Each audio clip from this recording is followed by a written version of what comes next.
lay down his sweet head. The stars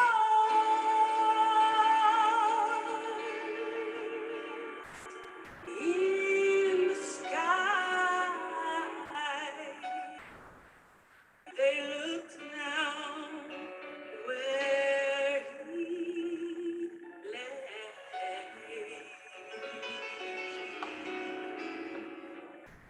The little Lord Jesus,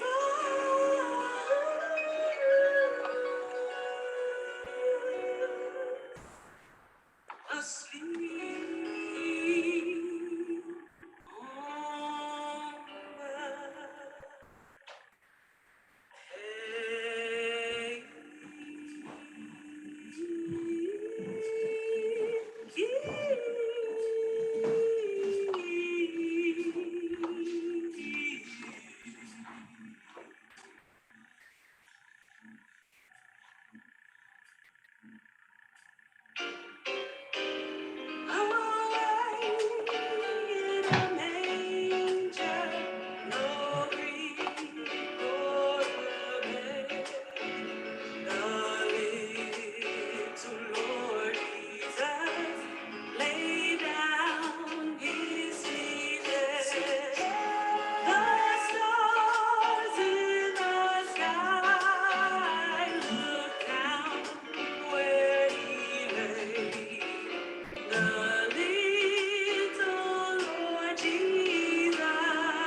asleep on that hay.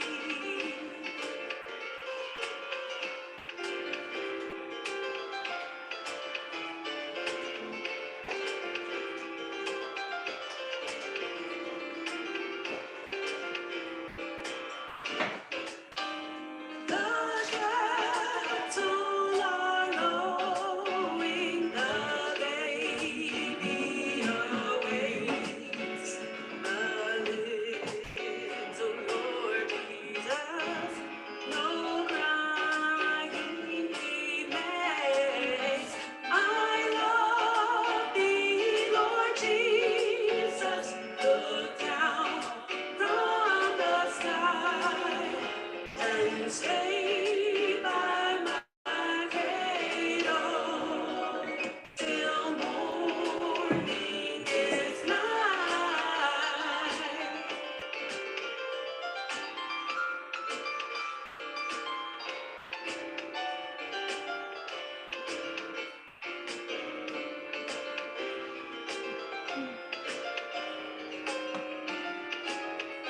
Be near me, Lord Jesus. I ask thee to stay.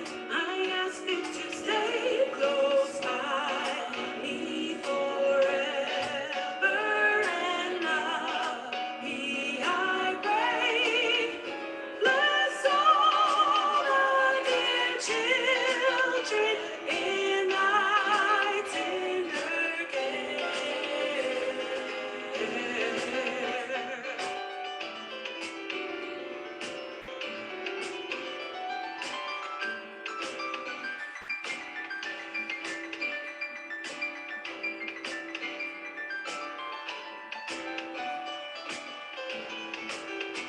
And take us to heaven to live with thee there.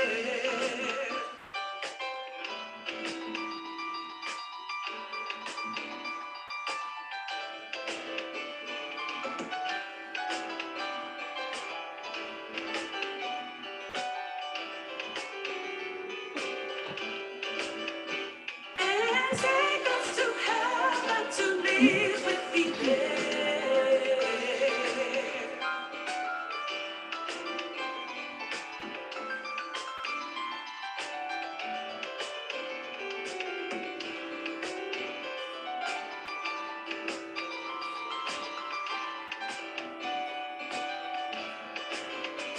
And take us to heaven to live with thee there.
His ways worthy, the Lamb of God. Holy is the Lamb of God. Powerful is the Lamb of God. Worthy is the Lamb of God. Glory to the newborn King, Jesus.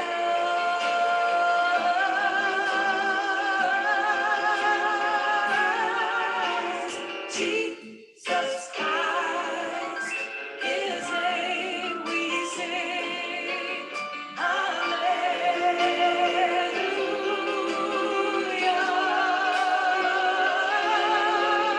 Prince of Peace, Emmanuel.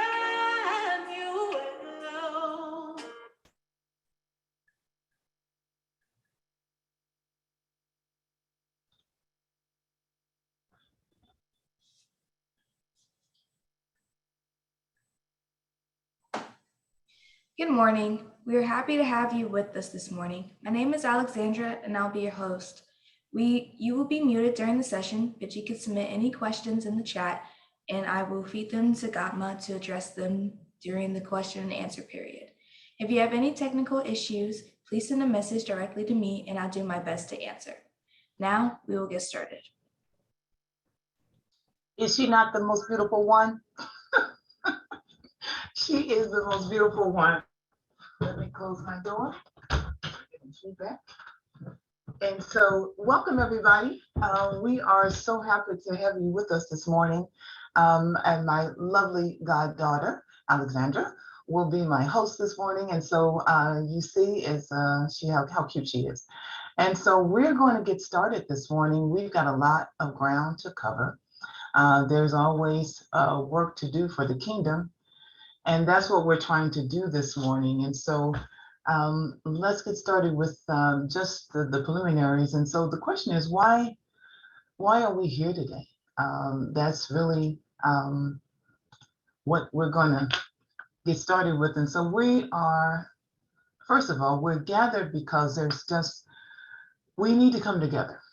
It's important that we come together, that we kind of get a basic understanding together of the things that we should be doing in our churches, how we should be going about God's work, the things that we should be focused on, and all the above. My name, of course, is Cynthia Gordon-Floyd. You guys know me. You wouldn't be here if you didn't know me. And so I've been doing this work for really the last 30 years, even though I'm only 25. But I've been doing this for 30 years. Basically, working with churches to help them get started, help them organize their financial operations. Even during my corporate career, God put me here to do this thing. But now in 2013, I was called to do it full time. It wasn't what I planned. I was still in corporate America and, enjoying life. And I was just kind of doing this on the side and all of that kind of stuff. But that's not what God wanted me to do. And so now, I have been doing this full time for quite some time. And so I spend my days with God's people in God's churches. And so I have the experience basically, but I also spend a lot of time researching. I try to make sure that I am attached to, all of the legal experts across the country regarding nonprofit accounting. I am a certified nonprofit accountant with the ACPA. As well as just basically, I'm connected with church law and tax and the attorneys in the area and all over the place, basically trying to make sure that I understand so that you don't have to go do the research about what we should know as a church. And so that's what we're going to talk about today. That's what we're going to do today. But before we get started, I just got to get a good feeling. And if you want to know more about me, you can always go to my website, willingstory.com, and find out anything you want. But this is really not about me.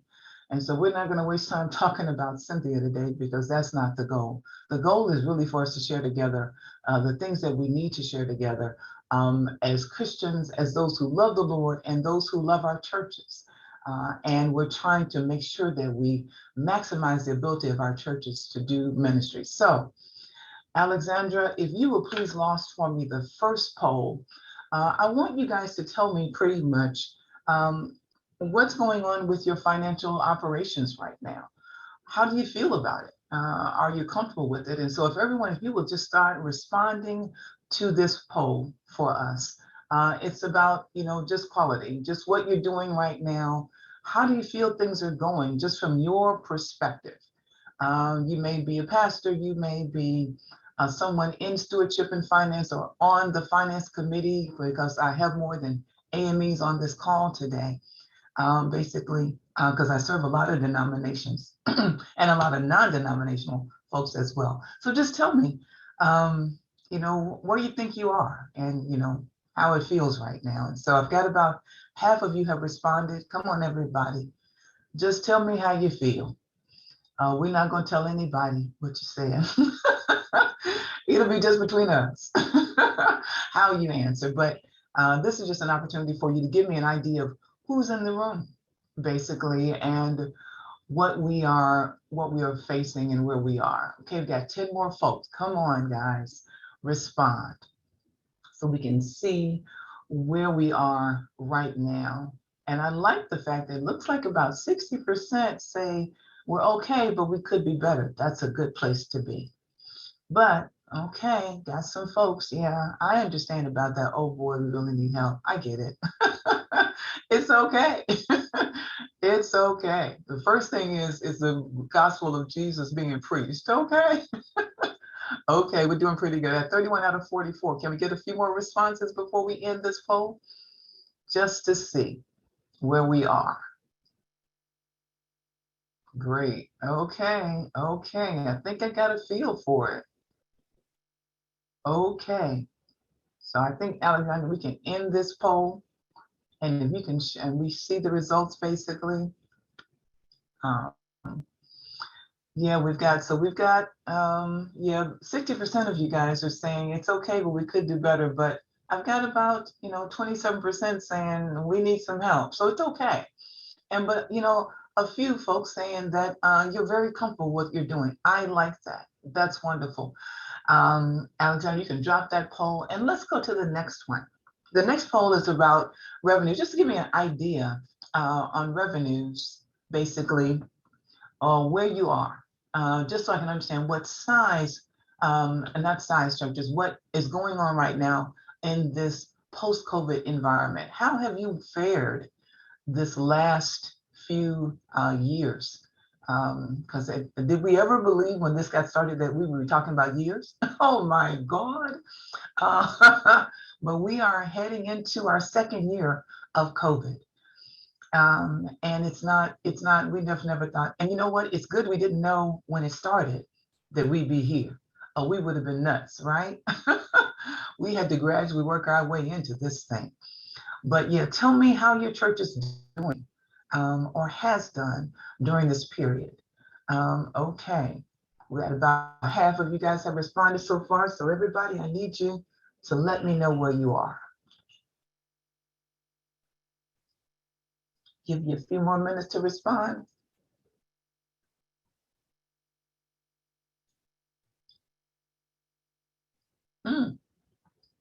We got a good mix of folks on here, looks like. This is interesting.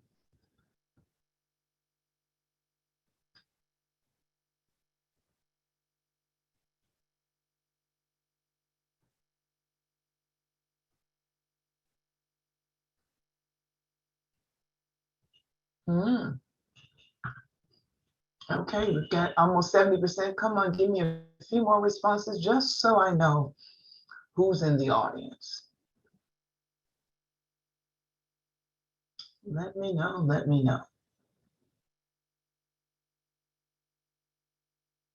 Okay, got about 70% of you guys responding. Okay, Alexandra, you can end that poll and share the results with us. Thank you, sweetie. Okay, and so we've got 15% saying that they're doing better than pre-COVID. You know what? That's great. I've got about, I would say probably 15 to 20% of my clients in that same boat. So that's very representative of what I'm seeing. And 42%, we about even. You know, isn't that wonderful to have actually literally closed our doors? And we never would have thought that could happen, right? You never would have been able to tell us that we would be able to shut down, change over to almost totally virtual, and still stay even. So we praise God for that. And so we're lower in total revenues than before COVID. So we're lower than total revenues. We're going to talk about a little bit of that. But you know, there are a lot of reasons for that, basically. And we will talk about that, and you can definitely ask questions about that as well. And then a couple who are significantly down. I'm concerned about you, and you know, ask any questions that you need to for us to see what we can do to assist with that. Okay, Alexander, you can stop sharing that one. And we're going to go to our last poll, basically. And basically, our last poll is going to be about its back end. When Alexander and I were working out this morning, trying to check this out this morning, I said, what did I call that one? I called it back end. Forgive me for calling this back end. Help me. I was like back end, but that's what I called it. And so, yeah, just tell me, are you back in service yet? Just want to know what you're doing and where you are. And basically, and looks like there is nobody who is in person only. So we all have had to migrate to at least doing a hybrid. And I bet that there were many of you who were not hybrid before. And so look at here. Yeah, so in person and online. Okay, so we're about 70-30. But you know what? I'm kind of surprised that we've got literally 30% that are online only. That's very interesting. You just haven't gone back yet, probably. I assume that you might be going back, but then you know what? I've got several clients who have now decided that they're not going back at all. Okay, Alexander, we can end the poll and you can share the final results with us. Very good. Okay. And so, yeah, 60, about 70-30. Now that was interesting. Thanks, Alexandra, for those running those for me, sweetie. I appreciate that. You can take them off the screen and we are good to go. And so now we are ready. We're ready to call it a day. And so we have done our best to get started. I've got an idea of who's with me today. And so let's move on and let's get started. And so here's, you know, and I got to start here because this is pretty much where the Lord had led me when I was called into this particular ministry in 2013. When the Lord told me to go full time, He told me that every time I got a chance to do this, this was my focus. And so I got to talk to you for a few minutes. I'm not trying to take a text, but I got to talk to you a few minutes about what's going on in our churches regarding finances. We really have to make sure that in the church that we recognize that we are really living in First and New Testament times, and that it's all about Jesus. It's all about why we are in church is about Jesus. We seem to let this money thing get totally out of control. We let it run over our churches. We let it dictate how we conduct ourselves. We let it just really control the ministry. That is not what God intended. And we know the story in Luke 2, verses 41 through 52, where Mary and Joseph literally lost Jesus. They went in for the Passover. They left out of town. Basically, everybody, families laughing, walking, heading home for the day. And they thought Jesus was with them. And Jesus at this time was 12 years old. He was in the temple. He was about his father's business. But Mary and Joseph was going on, headed home, and didn't know that Jesus wasn't with them. Now we can imagine that Jesus was definitely the type of child that you didn't have to do a lot of correcting. You didn't have to wonder where he was or whether he was doing the things that he was supposed to be doing. We know that it was Jesus, for God's sakes. Okay. But they went on about their business, heading home with the family. Mary and Joseph were separated because Mary was with the women more than likely, and the children, and Joseph was with the men. Basically, they were separated, and they thought that Jesus was one or the other, and he wasn't. They went one full day and settled for the night before they realized they had lost Jesus. And so they go back, they're frantic, looking for their child. They go back. It takes them literally 3 days before they actually run in and find Jesus in the temple back in Jerusalem. Basically, and so you guys know the story. They were like, okay, why did you do this to me, son? And he says, you know, I got to be about my father's business. Why are you even looking for me? You know where I am, basically. And so the question is, are we about our father's business? You know, have we lost Jesus? How are we so busy going about doing the things that we think we should? We've left town. We're on our way doing what we think we should do. Have we lost Jesus in our work, in the work that we're doing in the church? Have we forgotten the reason why we are in church in the first place? Have we lost him? And when it comes down to money, we understand that the love of money is the root of everything that is evil. And so if we put too much emphasis on money, we literally are bringing sin into our church. And we've watched this. We've watched misappropriations. We've watched people walking into the door only interested in the amount of money that they can take out of the church. Well, I just submit to you, based on just my experience and what I see, if we lose Jesus in how we conduct and deal with money in the church, we can be assured,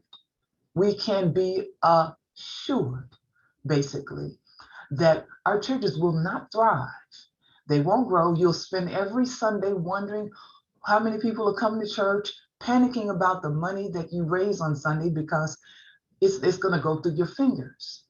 It's going to rush through your fingers because we have to focus on the ministry and the mission that we were called to do. This is not about money. We're together talking about how to manage money and deal with money, but that is so that we put it in its proper perspective. But church is not about money. And if that feeling is permeating in your church from your pastor, and I'm not trying to talk about nobody, from your pastor, from your leaders, from anybody, if they believe that money is how we run the church, they're wrong. So I don't want anyone to be lost. Okay? So I had to give you my message. That's my quick sermonette for today. I won't kill you with it because I'm not a preacher.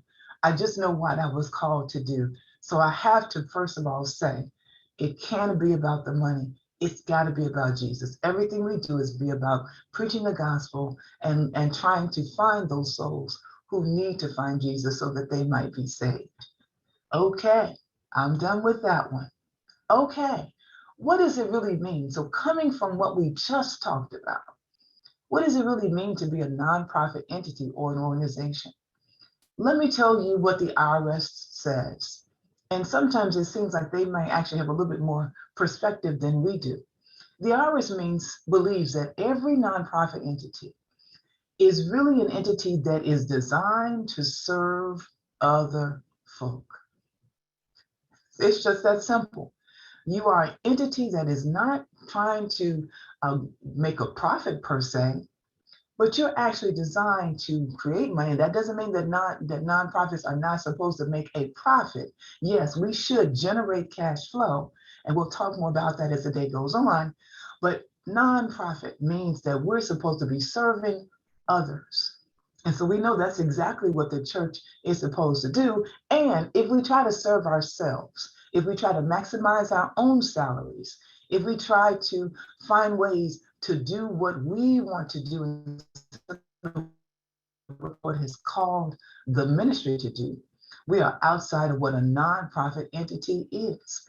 And also, nonprofit also means that there should not be a focus on how much or what we bring in. Because money that comes into us as a nonprofit entity is really supposed to be used for that nonprofit purpose.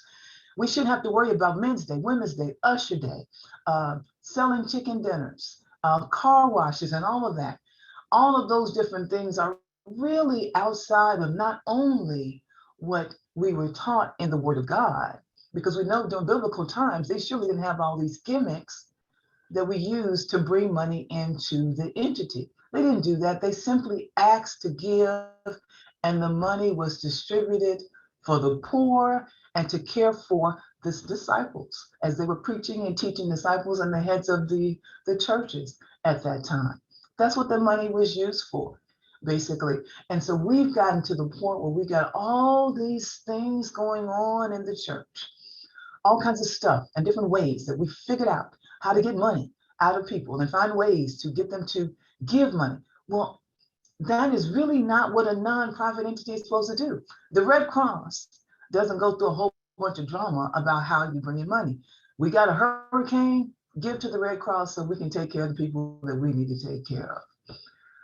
Basically, that's what a nonprofit entity does. We are taking in dollars so that we can benefit others. And it really should be just that simple. And anytime that we're doing something, very different, then we are outside of really what it means to be a nonprofit entity. The focus should never be on how the types of ways we bring money in, and worrying about whether the ushers, ushers had Usher Day. How much did the ushers raise? Therefore, the ushers can use money to do this and do that and all of that. All of the money should be brought into the storehouse, basically, for the storehouse to spend it back out, to use it basically for that nonprofit purpose that we have. And our purpose is to save souls, and our purpose is to take care of the needy and the oppressed and all of the above. That's what we do. And so to be a nonprofit entity, the IRS actually believes that we should be more focused on how the money goes out than the money coming in. And when I read that, I was like, you know what, that is actually very applicable to us as a church. How we go about basically spending the money should be our focus, not all the things that we do to bring it in. Jesus does not need our help with getting money in the door. He does not need that. We simply can basically lift up him, he who was crucified. We tell that story of God who was so miraculous to bring us out of Egypt and all of the above. We can simply tell the Bible story. And someone is going to holler, what can I do to be saved? That is our goal. And that's what we should be focused on, is how we go about saving souls and taking care of our souls. And so when it comes down to being a nonprofit entity, we've got to learn what it means to be nonprofit. You got questions regarding this, feel free. The chat box is open to you for any questions, but just want to lay the foundation for our conversations today about what we're doing. Okay, next. Now we are at the end of the year. This is December 1st or around, this is December 11th, but December 1st is when I want you to start thinking about housing allowance. Let's start talking about this. Every pastor should have a housing allowance. And if you don't understand what a housing allowance means, we can talk more about that. But it's very, very important that at the last year, December 1st, or the last month of your fiscal year, if you're operating on a different fiscal year, calendar year. I know a lot of people are operating on church calendar year, basically. If you're doing that 1 month before the end of your fiscal year, that is the time for you to discuss with your pastor their housing allowance.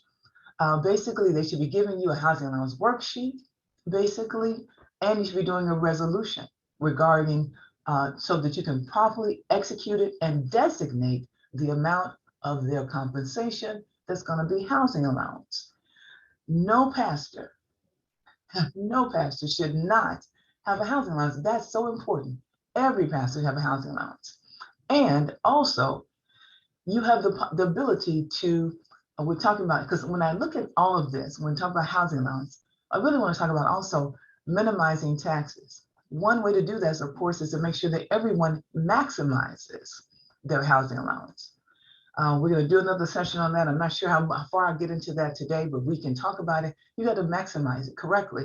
Then you got to properly designate it and execute your resolution, basically. And then you can actually, pastors, and for those of you who are stewards and taking care of your pastors, they can also deduct the miles from their home to the church. It's revenue ruling 99.7. Now, this thing is, we got to be real careful about that because it doesn't apply to everybody. But there are other things that we can do, basically to maximize our housing allowance and minimize our taxes, and legally. Everything we should do should be legal. We really should not be the church at the bottom of the hill. We want to be the church at the top of the hill, basically. We want to make sure that we are setting the tone for everybody, not hiding and hoping that no one finds out what we're up to or what we're doing and all that. That is not the goal. And so we will come back to that. If you want to talk more about this revenue ruling 99.7, we can, but I'm going to move on from that right now because we got a lot of stuff that we're going to cover. The next thing in relation to that, basically, is opting out of Social Security. Yeah, I said it. Basically, this is not for our pastors. If you're pastoring right now, it's not for you. That side I just did, that's all for the pastors. This one here is for those who are entering into the ministry. And this is really important for the AME Church, for our Board of Examiners, but for other denominations as well who license and ordain clergy. It's really important that you file this Form 4361. What does that form do?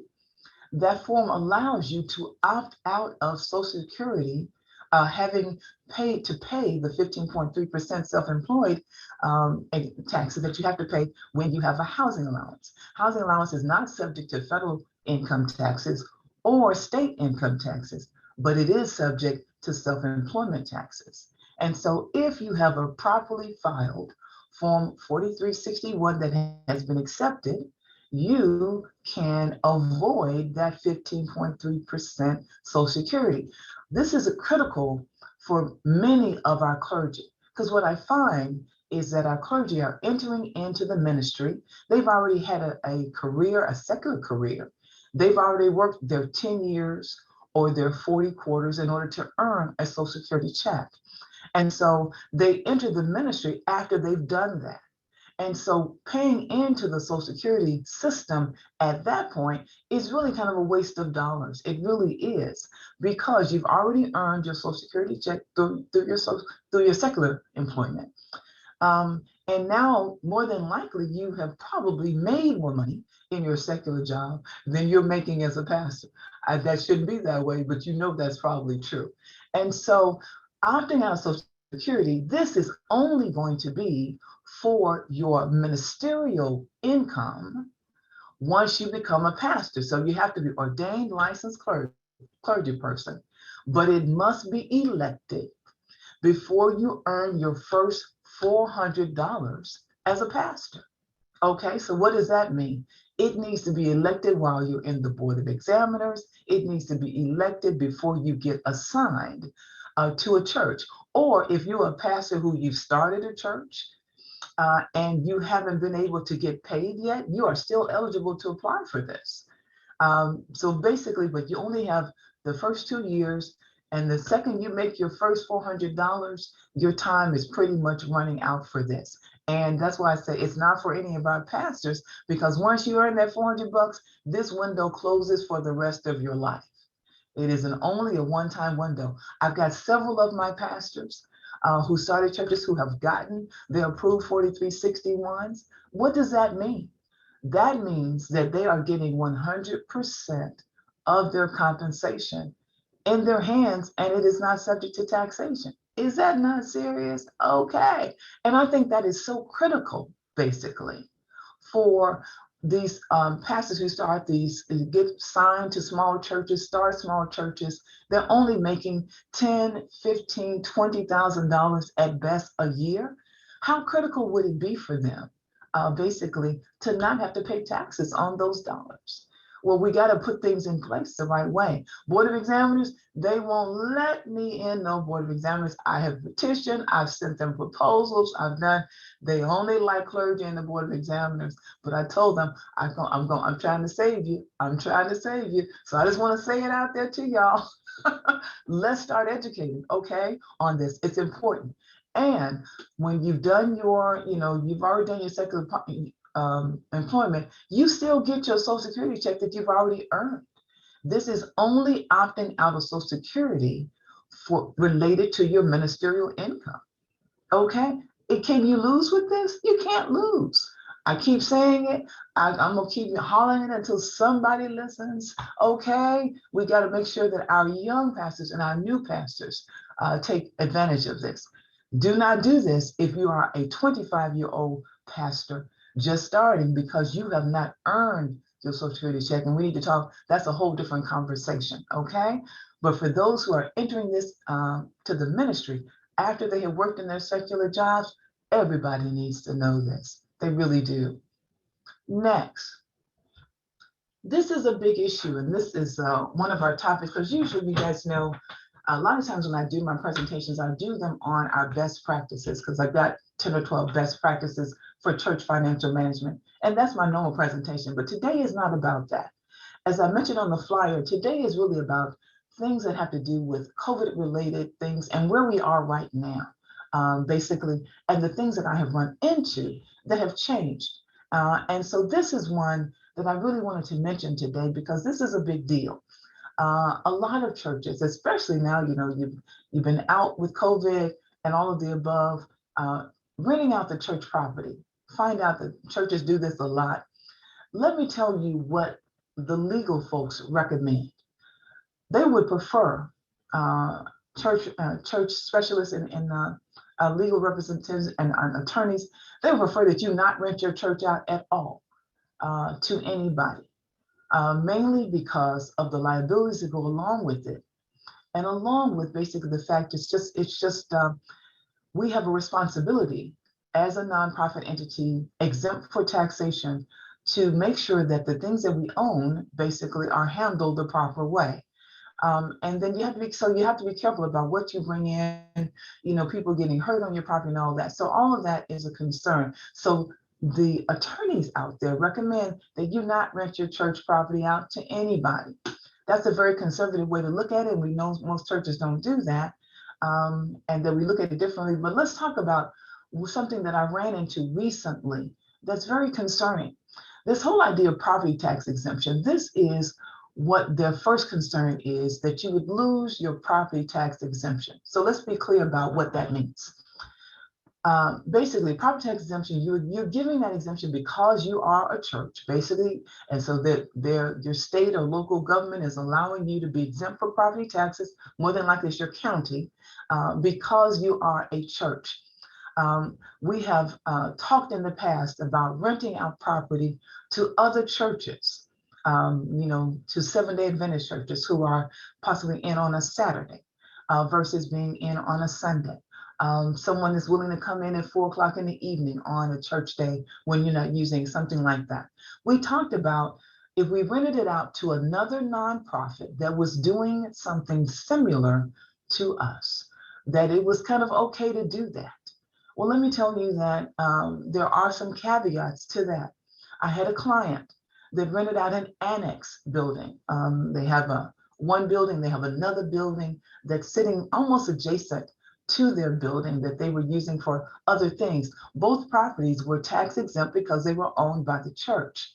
They rented the annex building out to another church, basically. And that church was there for several years. And then that church decided that they would register with the state at that address, unbeknownst to their landlord, register with the state that they were occupying that space at that address. And I think they did that because they were running a daycare, for God's sakes, on your property and they also did not ask the landlord about that either. Well, the state got a hold of it. And next thing you know, this church is receiving a very large, I think it was like an $8,000 property tax bill. And they were like, they're calling me, they're like, "Sent, we're exempt. Why are they actually sending us this bill? We're going to fight this. Something's wrong." Well, when I started researching it and actually pulled up the statutes from the state, it said that the state said, no, we can revoke your property tax exemption, even if you have rented it out to another nonprofit, because you are not using the property. And so basically, and because you're not using it and you are renting it out for gain, and we don't care who you're renting it to, we're going to basically take away your property tax exemption. So just wanted to mention that. So your property tax exemption, yes, if you rent out to a for-profit entity in your church, if you rent out to a for-profit entity, you can lose your property tax exemption. Not only that, and the state finds out about it, or the county finds out about it, not only that, is you are subject to UBIT, unrelated business income tax. So you should be filing a Form 990T and paying taxes on any rental income from that for-profit entity that is above $1,000 a year. You are actually subject to pay tax on that. That is unrelated business income if you rent it out to a for-profit entity. Now, my church does not rent the church out, but we let the NAACP come in and meet. We let all kind of folks come in and meet, but they're meeting for free. And so, yeah, I understand the idea of renting the church out. The same thing goes for your parsonage that your pastor may not be living in, probably not living in. You're renting that out to someone else. If that property has a mortgage on it, okay? If you rent it out, you are also subject to unrelated business income tax, and you should be filing a 990T. If the property is free and clear, and have a mortgage on it, and rent it out and just take that income in as other income for the church. But if that property is mortgaged, okay, and you're renting it out, you are actually incurring unrelated business income, and you are subject to tax on that rental income, okay? There also is a requirement sometimes to collect tax on your rental property, basically. So that's a concern. Private inurement, okay? Let's talk about what private inurement actually means. That means that someone in the church that has the ability to influence decisions is being given the opportunity to rent your property. And so private inurement means that I am renting your property, I'm a steward, and I or somebody related to me, that also includes private inurement, is renting the private property for less than the market value, basically. Any difference between the market value and the rental value is actually supposed to be given to that person on a 1099. And if you're caught doing those kinds of things, it can be considered private inurement, which means that you are unfairly enriching yourself. And remember, nonprofits are not supposed to enrich themselves. A nonprofit, all compensation, everything that's done on the inside has to be done basically above the board, fair market value, reasonable compensation, and all of the above. So private inurement means that we're giving advantages to people who are connected to us. Doesn't work. That's not good. And we need to charge fair market value rental. We're charging below rent, as I said, the difference between the fair market value rent and the actual that we're charging should be 1099 to that person. You don't get away with anything per se. And insurance coverage. You gotta be careful about your insurance company. As I mentioned, my client, that the church that they rented out to was actually running a daycare in their building without their knowledge. And so what does that mean for your insurance coverage? What if something happened to a baby up in that building? Who you think is going to get sued? Of course, the building owner. Those are just a lessor. We have to make sure that we have the coverage to cover the things that are going on in our properties when we rent them out. And so if we're going to rent out our properties, we should always create policies and procedures to cover all of the things that we need to be aware of, and also to be able to close the door on things that we don't want to have happen.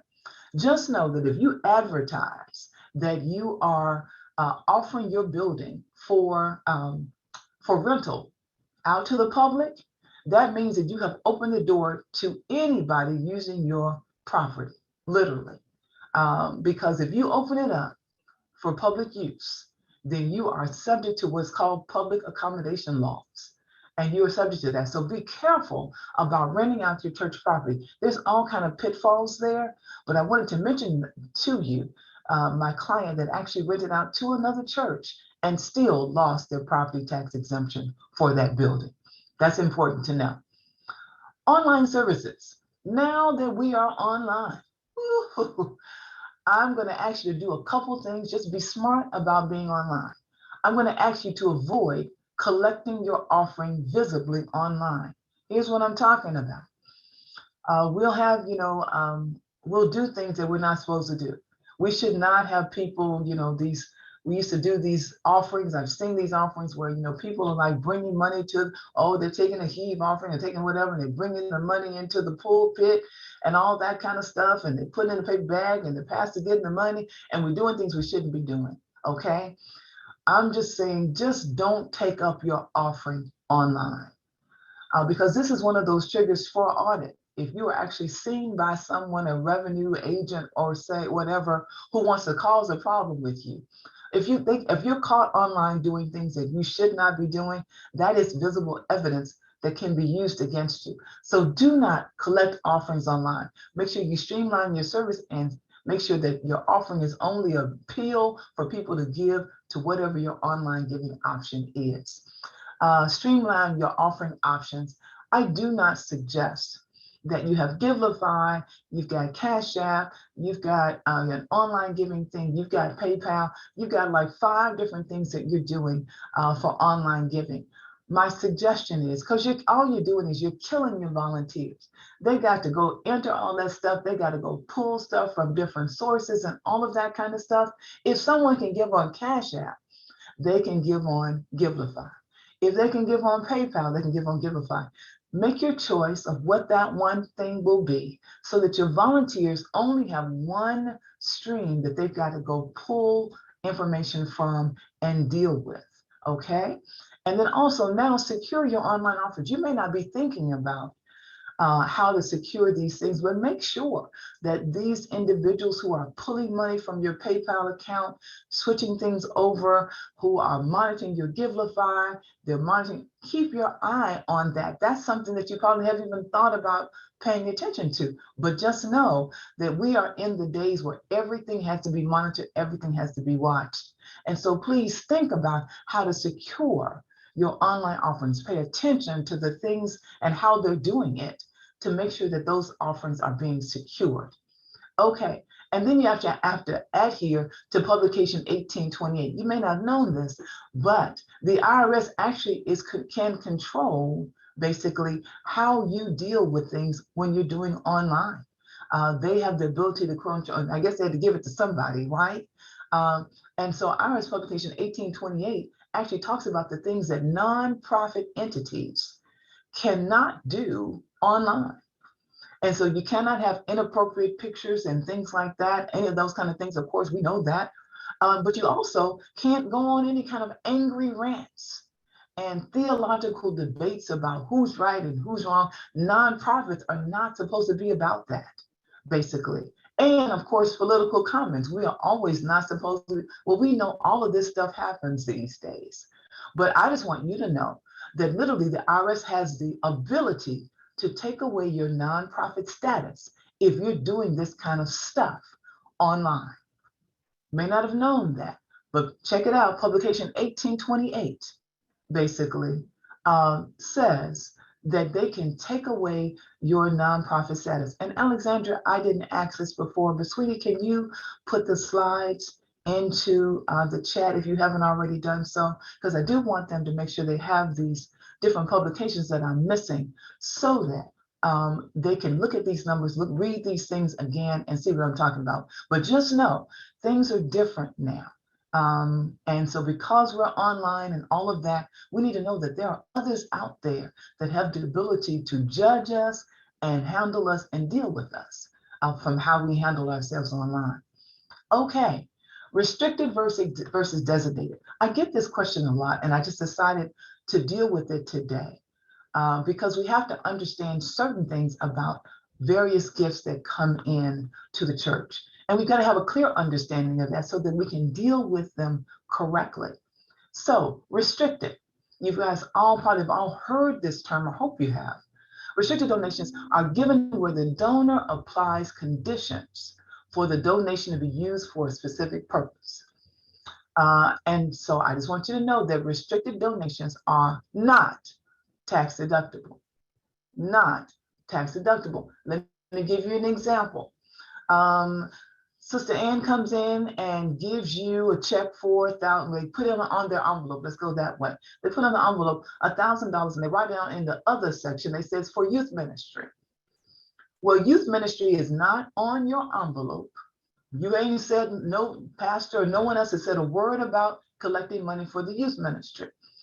You receive this envelope back, and the stewardship finance group receives it. You open it up, you're like, oh, Sister Ann gave us $1,000. So glad to get it. But it says youth ministry on here. What do we do with it? Well, a lot of churches will simply just take it, basically, and try to allocate it to the youth money they've been collecting or whatever. But I want you to know this. No parishioner, no member, no visitor, no anyone sitting on the pew has the authority to tell you what to do with the money that they give you.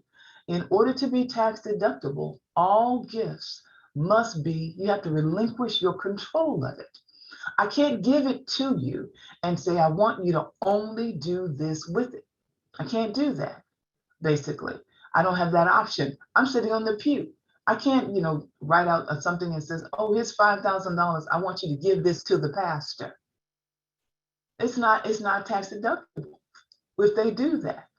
Because really, if you allow them to have a tax deduction for it, you really are money laundering. That's a federal offense. Did I really say money laundering? Did I really say federal offense? Absolutely. Because what you're doing is you're allowing something to flow through the church as a charitable deduction that does not qualify for it. You're allowing somebody to wash it through the church, create a charitable deduction when in fact, they should have taken that $5,000 and handed it to the pastor directly. They should not have given it to the church and tried to tell you what to do with it. So I'm sure you probably got questions about that, but I want you to know that anytime you take that money, now you can take it, surely, and you can tell us, say, thank you so much for the $1,000 for the youth ministry, and you can take it, but if you take it, it should not go in the giving statement, and you should tell them it's not going to be tax deductible, and you are required by law to use it for exactly what they said. Okay? There are no exceptions. If you take a restricted gift, by law, you are required to use it for what they said to use it for. So that's why you have to deal with it at the very beginning. If that happened in my church, they would be like, Cynthia, go find her, where's she at? Cynthia, we just got this envelope that wrote out to whatever missionary society, whatever. They give it to me. I go try to find whoever gave it, basically, and I have this conversation with them that it's not tax deductible. So would you be willing to give it to the general offering? We already have a budget for our youth ministry. Therefore, I'm not able to take this and give deduction for it, whatever. I have that conversation with them, and we deal with that at that time. Now, let's go back down to designated donations, so that, because the difference between the two is very important to understand. Designated donations are donations given by a donor that relinquishes control over the use of the fund. Now, we've got offering envelopes, and they have, I guess our envelopes have tithes, it has offerings on it, it has benevolence on it, it has scholarship fund on it, it has capital improvement fund on it, okay? And so people are putting different amounts in those different buckets on the envelope, okay? The word fund is a whole nother conversation, so I'm not gonna deal with those right. Let me skip, matter of fact, I'm gonna skip the ones that's in fund. Let's say we put some in tithe, some in offering, and some in benevolence on our envelope. And so we have designated pretty much that, but also we should probably have some kind of disclaimer on that giving envelope that says, and I think I got my disclaimer here, and I'm going to hop to it, and I'll come back to that. So in order to be tax deductible, the donor must relinquish control of the donation, therefore allowing the church to use their discretion as to how the donation is used. So there should be some kind of disclaimer on your envelopes that says this church is qualified, whatever, all tithes, offerings, donation of any kind are tax deductible under Section 107 C2. Using this envelope constitutes your agreement to relinquish control in accordance with IRS regulations. Meaning, these things, if I put youth ministry on there, if I put benevolence on there, or whatever, you may put money in that, but I'm not required as a church to use it specifically for those purposes. Okay? Basically, I can use it for whatever the church needs because you have relinquished control of it. Now, let me go back to this word fund. I'm going to go flip back here a bit because I'm going to deal with this a little bit more. When I say scholarship fund or building fund or capital improvement fund, that word fund means something very specific in nonprofit accounting. It means, one, it's going to be separate. There should be a separate account, bank account, for anything that's called a fund, F-U-N-D. It does not commingle with general offering funds, your general fund. It doesn't commingle. It is totally separated from all other funds, and it can be only used for that specific purpose. Scholarship fund, it should be a separate bank account, and the money should go directly into that account, and it can only be used for scholarships. Same thing for building fund. It goes into a separate account. Okay, so the word fund is different than a separate designation where we're just saying benevolence or missions, or if we say building improvements and we don't use the word fund, then we can use designations, designated giving. But if we say the word fund, we are saying that we are choosing to restrict that for that specific purpose. Okay, now we can also, now when it comes down to designation, when I talk about restricted gifts you're given for a specific purpose, let me deal with this other issue too that I'm sure is on your mind. What if we say we're going to collect for, the church is going to buy a bus, and the pastor and commission, your finance group, or ask individuals to give to help us purchase a bus. Those are restricted gifts, but they are tax deductible. What's the difference? They're tax deductible because the church initiated the request. That's the difference. The church can initiate it. If the church initiates the request, the church has all kind of latitude to request money for different reasons.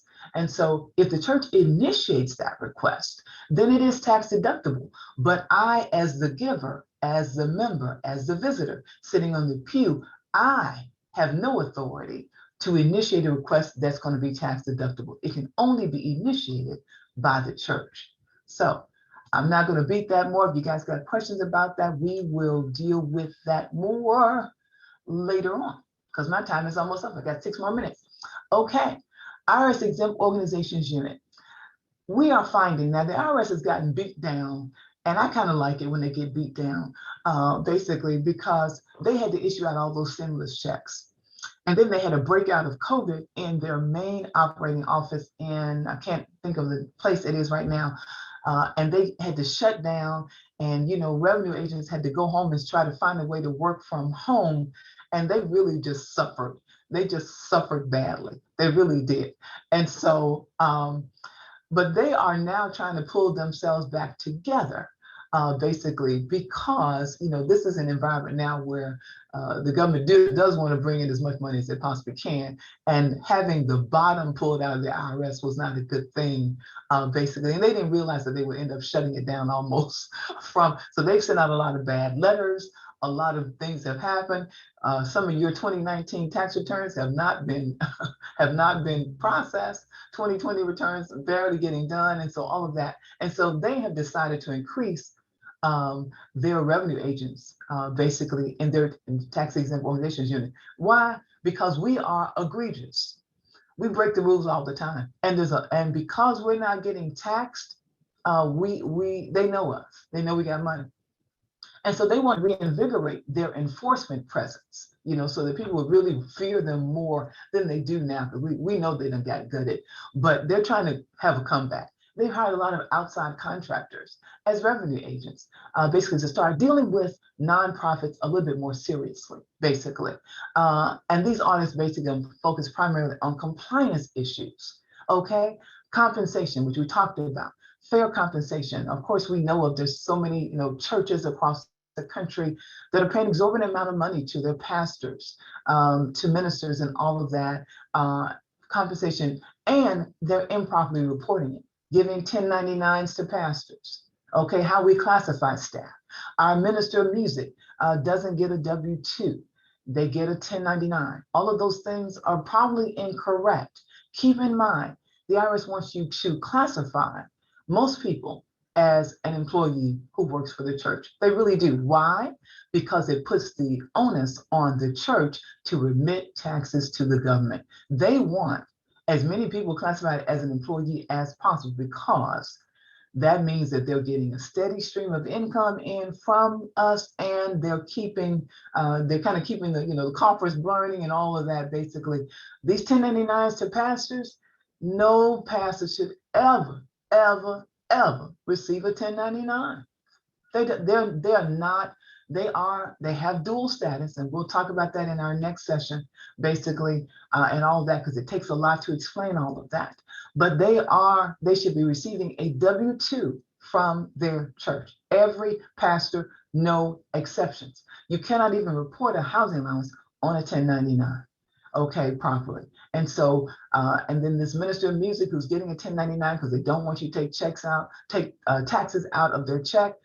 Okay, tell me about what job you've gone to where your employer asked you, would you like us to take taxes out? Are you okay with that? We got to get over this. We are an employer.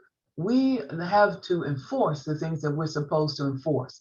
And for my non-denominational members on this call today, this Form 1023-EZ, if you have filed for your tax exempt status with the IRS using 1023-EZ, it's not good, because a lot of times you cannot get grants and you cannot get other things with that EZ because it doesn't ask enough questions. Grant providers do not like the EZ. They want you to answer all of those questions on that Form 1023, the full form, not that 1023-EZ. So it may sound like it's a quick way to get a nonprofit status. It is not good. It will eat you later on. Okay, church management systems. Everybody should be on a church management system. I don't want you using Excel. I know Excel is something you may know how to use, but I really don't want you to use it. And if you're using QuickBooks, you're probably struggling because QuickBooks is not designed for churches. It's designed for, I do accounting for a lot of nonprofit entities. That's what it's designed for. It's not designed for churches. And so you're having to use QuickBooks for your finances, and then you're trying to find another way to deal with managing your members and the income coming in has had to be put in manually and all that kind of stuff. Please, please, please get yourself a church management system that fully integrates your members, your online giving, and all of your accounting needs and check cutting and all of the above. All of these systems here do all of that. Church Track software is good and cheap. It's probably like $15 a month at most. Realm is a little bit more expensive, probably about $70, $80 a month, depending on the size of church you have. But Realm they've got some great stuff. Power Church, about $35 a month. It can be a bit difficult to use on the accounting side, but it's still a good program. Applos is a very good one as well. And then ACS Technologies On Demand, if you are a larger church and you have an accountant to do your books, this is a wonderful church product. I use it at my church. It's a great full accounting system, but Realm has a full accounting system. These two are from the same company. ACS and Realm are the same company. Realm is just their smaller church version of their main product. But Realm is a wonderful product. But here's what you get if I can actually get you guys to move to a church management system. What you will get is, first of all, the ability to keep track of all of your members and a means to communicate with them. It's a way to set up your ministries inside of the software. Also, online giving, all of that, those entries that you're making, trying to pull that PayPal stuff and that Cash App stuff, pull that into the system. If they have fully integrated online giving so that when somebody gives to you online, it falls directly into their membership record. You don't have to enter anything. It goes right into your accounting system. That's going to cut down a whole lot of effort and time. They've got online giving. It's all mobile. It's text giving. It's any kind of thing. So anything, if somebody can use a Cash App, they can use an integrated giving software. If they can use Givelify, they can use an integrated software. We need to cut out some of the work that all of these volunteers are doing to deal with all this stuff. We got all this stuff, goodness gracious, we got this, we got that. And then they got to go dump stuff out of here. And then they got to make the entries to put that in to every person. Then they got to go pull out the Cash App stuff, make the entries to give that to that person. It's too much work. Please get one of these good and cheap. They really are good and cheap, and they will make your life so much easier and so much better for you all. And so I'm just encouraging you strongly to come out of Excel. Come out, babies. Come out and get yourself. Someone is at the front door. And Lord have mercy, wouldn't my ring go off right now? Of course it would. Alexandra, baby, will you please get the door? And so, of course, there is always something way we can do better. There is plenty of stuff out there to make this work for us. And so I'm hoping that we're ready to move on to questions. That's pretty much it. And so now the baby has gone to gone to open the door when we're supposed to be doing questions. So we're gonna have to wait on my little tech person to come from the door. But thank you guys. Just thank you all so much for being with me today. And so now we're gonna go into the question portion of today. Whenever Alexandra gets back. Are you back, darling? I'm back. The delivery man needs a signature real quick though. Oh, does he? Yes. That's really cool. Okay. So you guys, I'm gonna have to run and give the signature, okay? And you guys, please take a break. I'll be back in 2 minutes.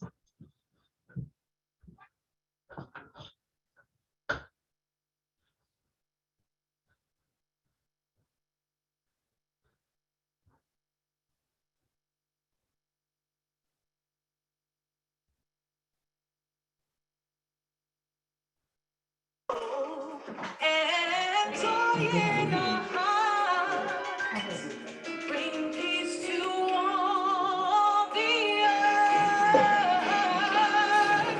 Worthy the Lamb of God, holy is the Lamb of God, powerful is the Lamb of God, worthy is the Lamb of God. Glory to the newborn King, Jesus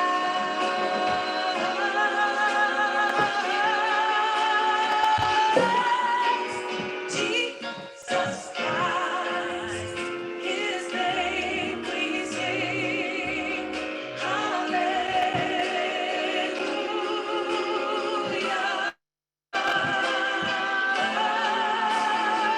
Worthy is the Lamb of God. Holy is the Lamb. Thank you so much. Okay.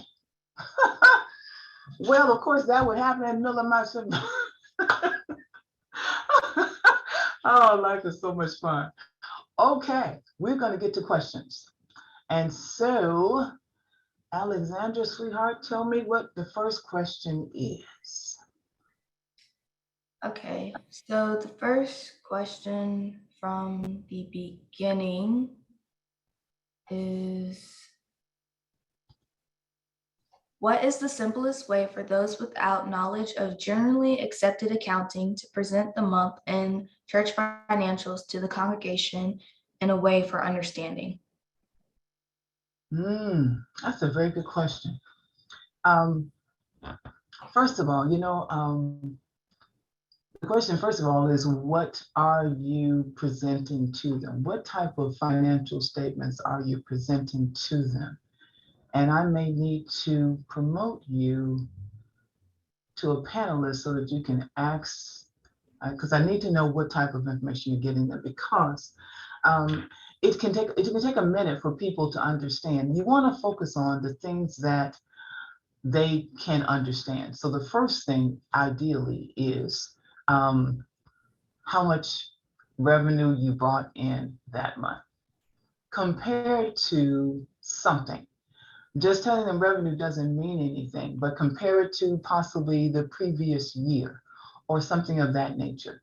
Or ideally, you're comparing it to a budget so that they would know comparatively where are we. Then you go to total expenses.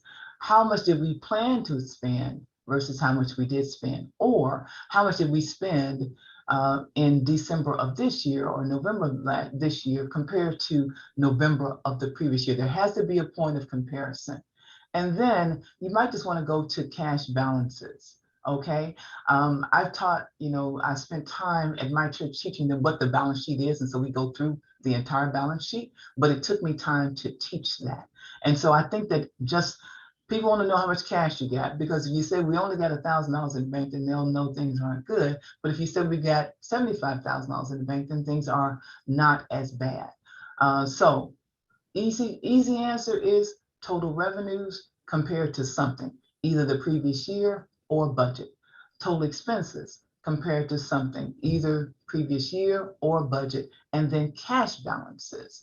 And I would compare that to the previous year as well. Are we doing better now than we were before? And all of the above. And then from there, I think that's about it. And so if there's more to that question, Alexander, you think that I cover it? I hope I did. And so whoever asked that question, please put in the chat that I answered it, or if there's something more that we need to add to it, I'll be happy to do that.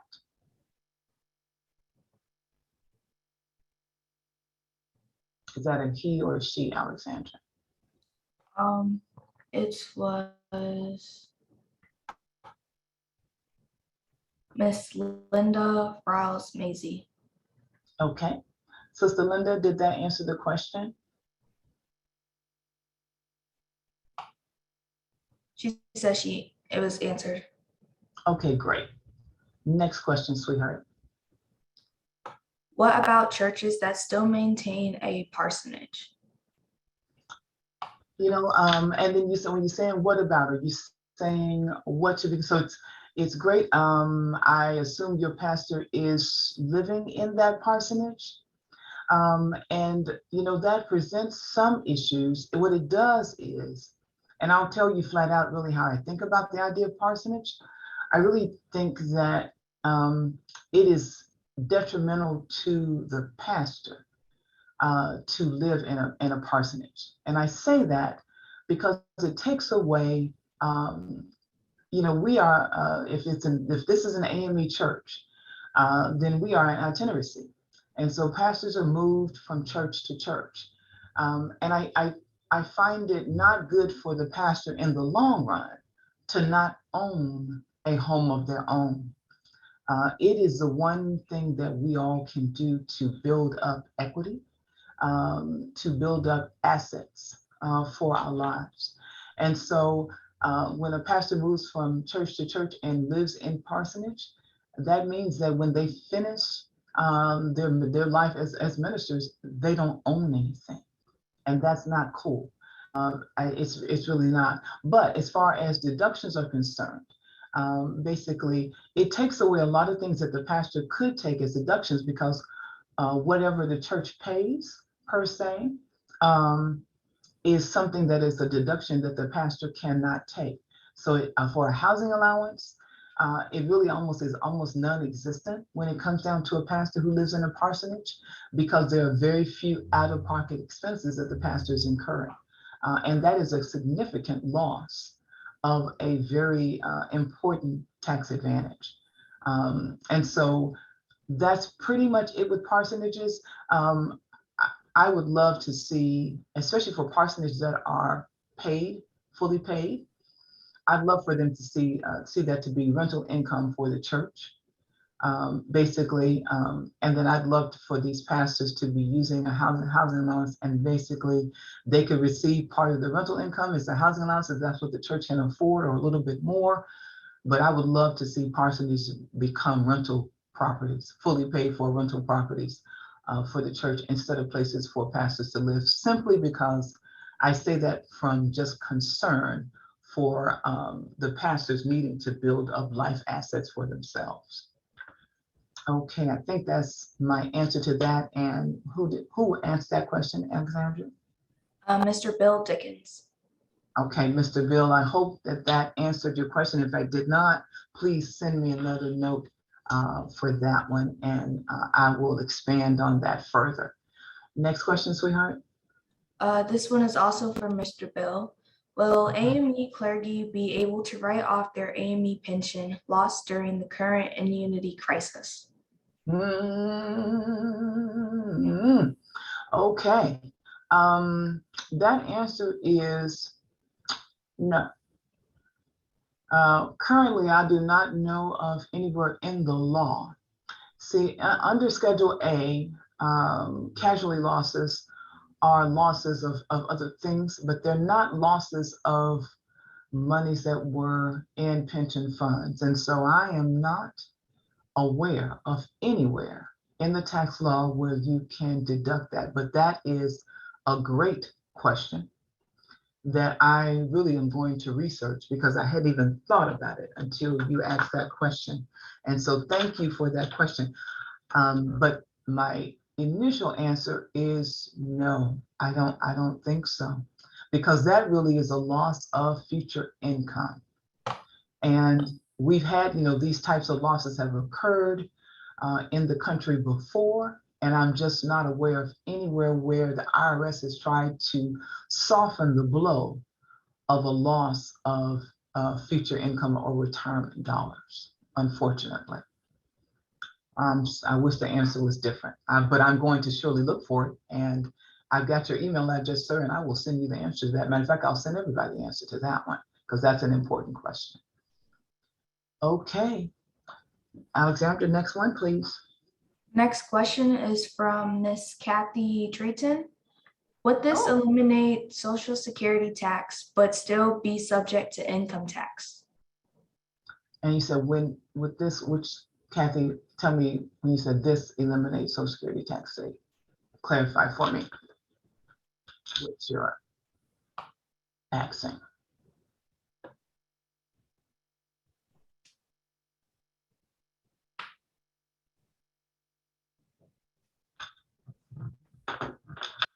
And was it the conversation about opting out, or was it pastor stuff? So just clarify before me. Alex, do you see a message from Kathy? Not yet. And read the question again.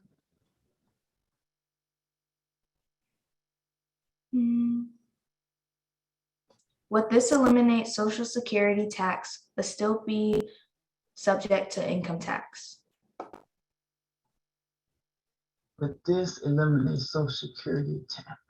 She said opting out. She said opting out of Social Security presentation.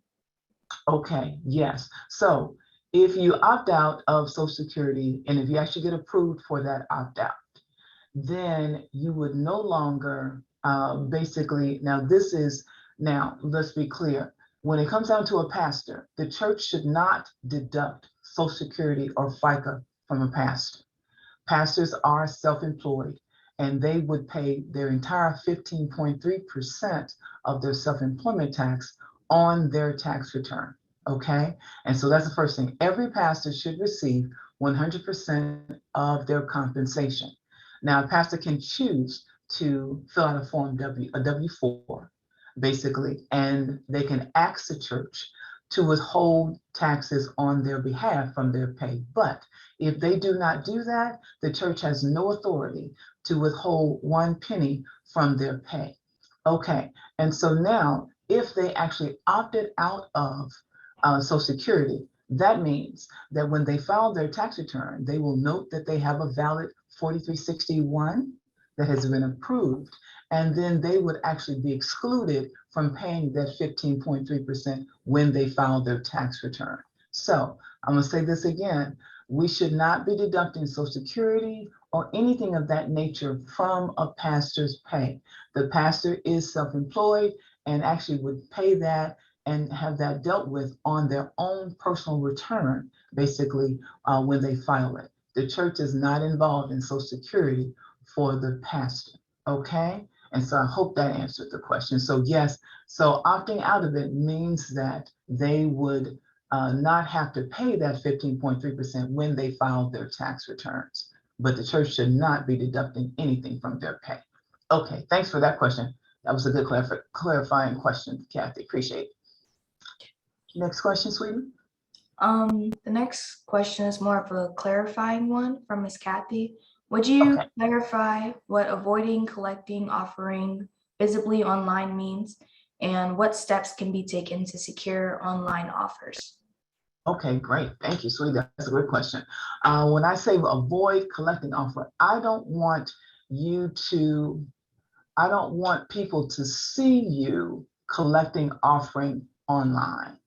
I would like for you to pan out, go to music or whatever while offering is being collected, if that's what you're doing while you're in person services. See, what we have done at my church, now that we are online, the offering is nothing but a announcement from the pastor. Feel free to give online. These are the way, you can, go to PushPay, you text 77977, pretty much, and that's it. There is no passing of the plate. There is no time at all taken in the worship service for the offering. But for those of you who are back in person as well as being online, and you're actually in person services and you are actually possibly passing the plate or going through an offertory process, what I'm asking you is to not do that online. To deal with your text people, to pan out, to go to music or something different while that's going on, so that it is not visible, just in case you are not doing what you're supposed to do. Now, if all you're doing is passing the plate and then the plate comes together and we have a finance team that is taken off and it's taken off out of sight or whatever, you're doing it according to how it should be done, then so be it. But ideally, I would ask you now to start not having offering as part of your online stuff. We've got to be more sensitive about what we do online. Okay, and then the steps to securing your online gifts. This is part of your new set of internal controls when it comes down to your giving, because now things, used to be Sunday morning, we're going together, we're going back to the account room, the stewardship finance, whatever, or the finance team is going back to the finance room, counting the money, preparing the deposit, and preparing to take it off to the bank. Now things are a little bit different. We are coming in probably at some different time. And we have individuals looking at what we got on Cash App, what we got on PayPal, or whatever else. They're coming together. That money is somehow being either, if it didn't get deposited direct to the bank, PayPal stuff may have to get sent off. You actually have to go through the process of sending that money to your bank account, but they have to be taken off, put into the system, reconciled for the day. Your fees entered if they need to be entered in manually and all of that. I want us to be more careful about there being multiple individuals involved in the process of dealing with our online gifts. It's things that we didn't think about before, but now we want to put in the same level of controls that we had on our physical count team with our online processing team, because we surely can, send money off to different places. You have the ability to do that on PayPal. You can have several places where you send money off to. We need to pay attention now and look at things differently when it comes down to our online giving processes. And so that's what I meant by that. Thanks for that question. That's a good question too. Good. Okay. I hope I answered that. Go ahead, baby doll. Next question. Next one is from Doris Terry. How should Givelify offerings be handled and monitored? Givelify is, if that's only one that you're using, Givelify pretty much gives you a full report of who all gave the gifts and all the above. Now, what Givelify does do is that Givelify basically, the money goes directly into your account. You can do your full accounting from there. You've got to go into some kind of a system, of course, to do giving statements if you do them separately. But Givelify will actually generate giving statements for you at the end of the year as well. The problem is that some people are going to give on Givelify sometime, they may give cash at another time. And so you're still going to need to find a way to compile all of your gifts in one place for one set of giving statements. And so you should probably pull off your report weekly or so. If you want to do it more frequently, you need to enter in the gifts of every person into whatever giving software, giving reporting is to use for your giving statements, basically, and reconcile that to what came in and reconcile that to your bank statement.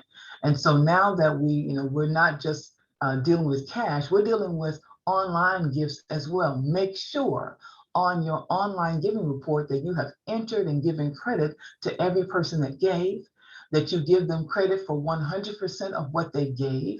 Do not deduct the fees from them. Those fees are a cost of doing business for the church.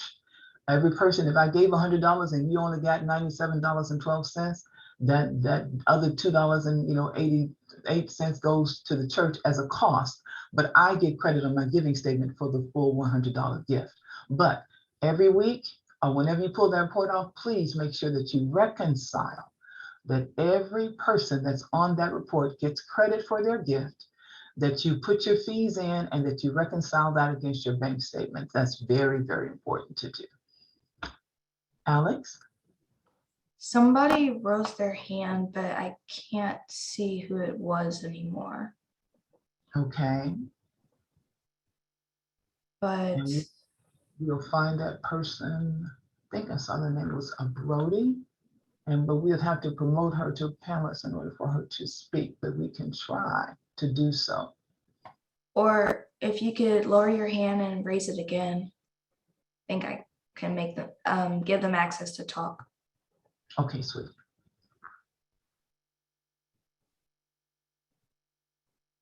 Okay, I haven't come back yet, so you go ahead and give me the next question and they may come back. Okay. The next one's from Caritha Cash. What if you have an other line item on the envelope? There's nothing wrong with having an other on there, but you just got to control what that other is. So what I think other should be used for is when your church decides to request giving for something that is not typically on your envelope. You decide, like I said, you're going to buy a bus, or you're going to raise money for the roof or something of that nature that is not on. So people can write in roof on other and put in their $100. It's a place for people to put things that are, just are not printed on your envelope. But like I said, you have to control other. You have to make sure that people aren't writing in stuff that they want to write in. And keep in mind, everything I've talked about today regarding envelopes, you've got to have these conversations with your church. This is the kind of thing that you discuss in your official board meetings or whatever type of quarterly meetings. My Baptist folks usually have their quarterly church meetings and things like that. You've got to have these conversations with the church to tell them these kinds of things, basically that other is to be used for this, but that we cannot accept tax deductible gifts where you just write in anything you want to write in.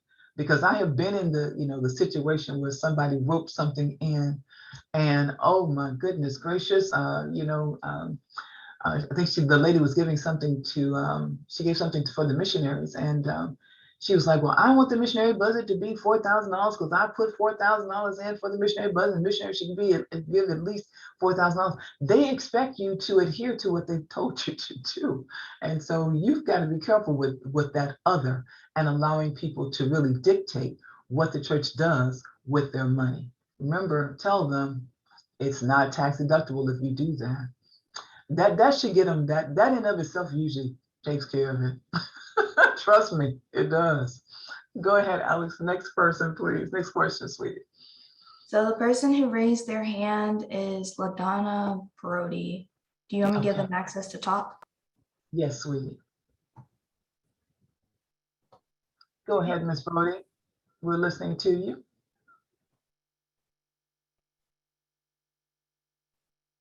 Are you, Alex, unmute her, please. Only I can do it.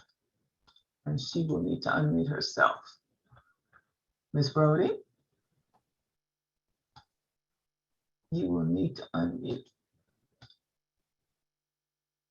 Oh, and you gave her permission to talk, looks like. Yes. Okay, Miss Brody, are you able to talk yet?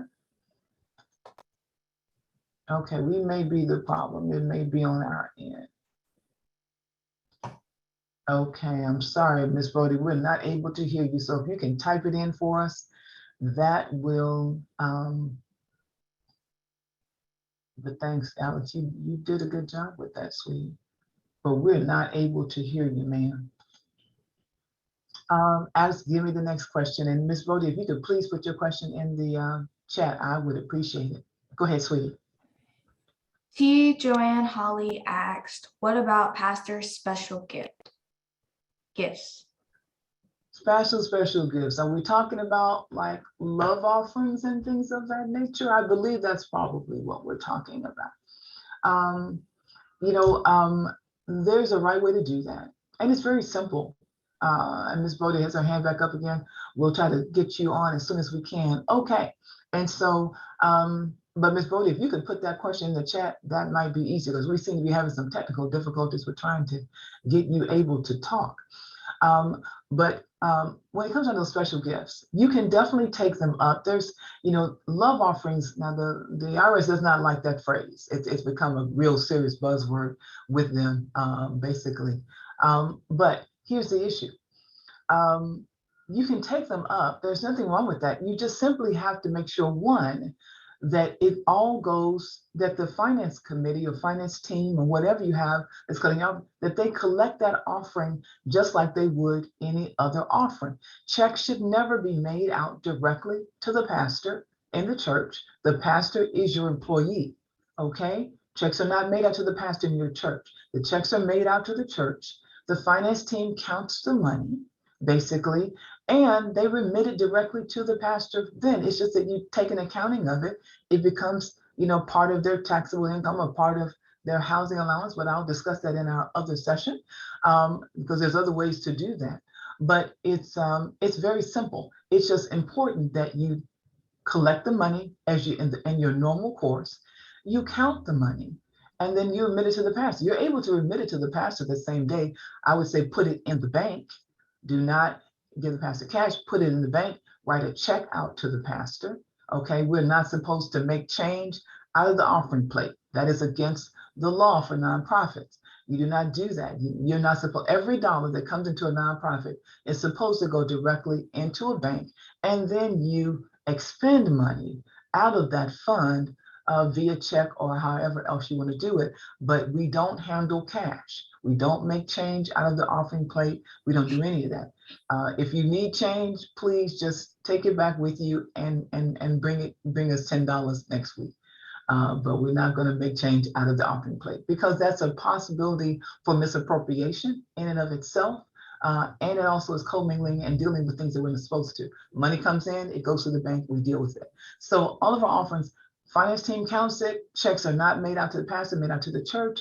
The offering gets counted, and then it is remitted directly to the pastor. You do it on the same day. There's no need of we're not trying to hold the pastor's money because we're not deducting taxes from it anyway. So we can simply count it, make proper accounting for it, and then give it to the pastor. I hope that answers the question. Next question, darling. Okay.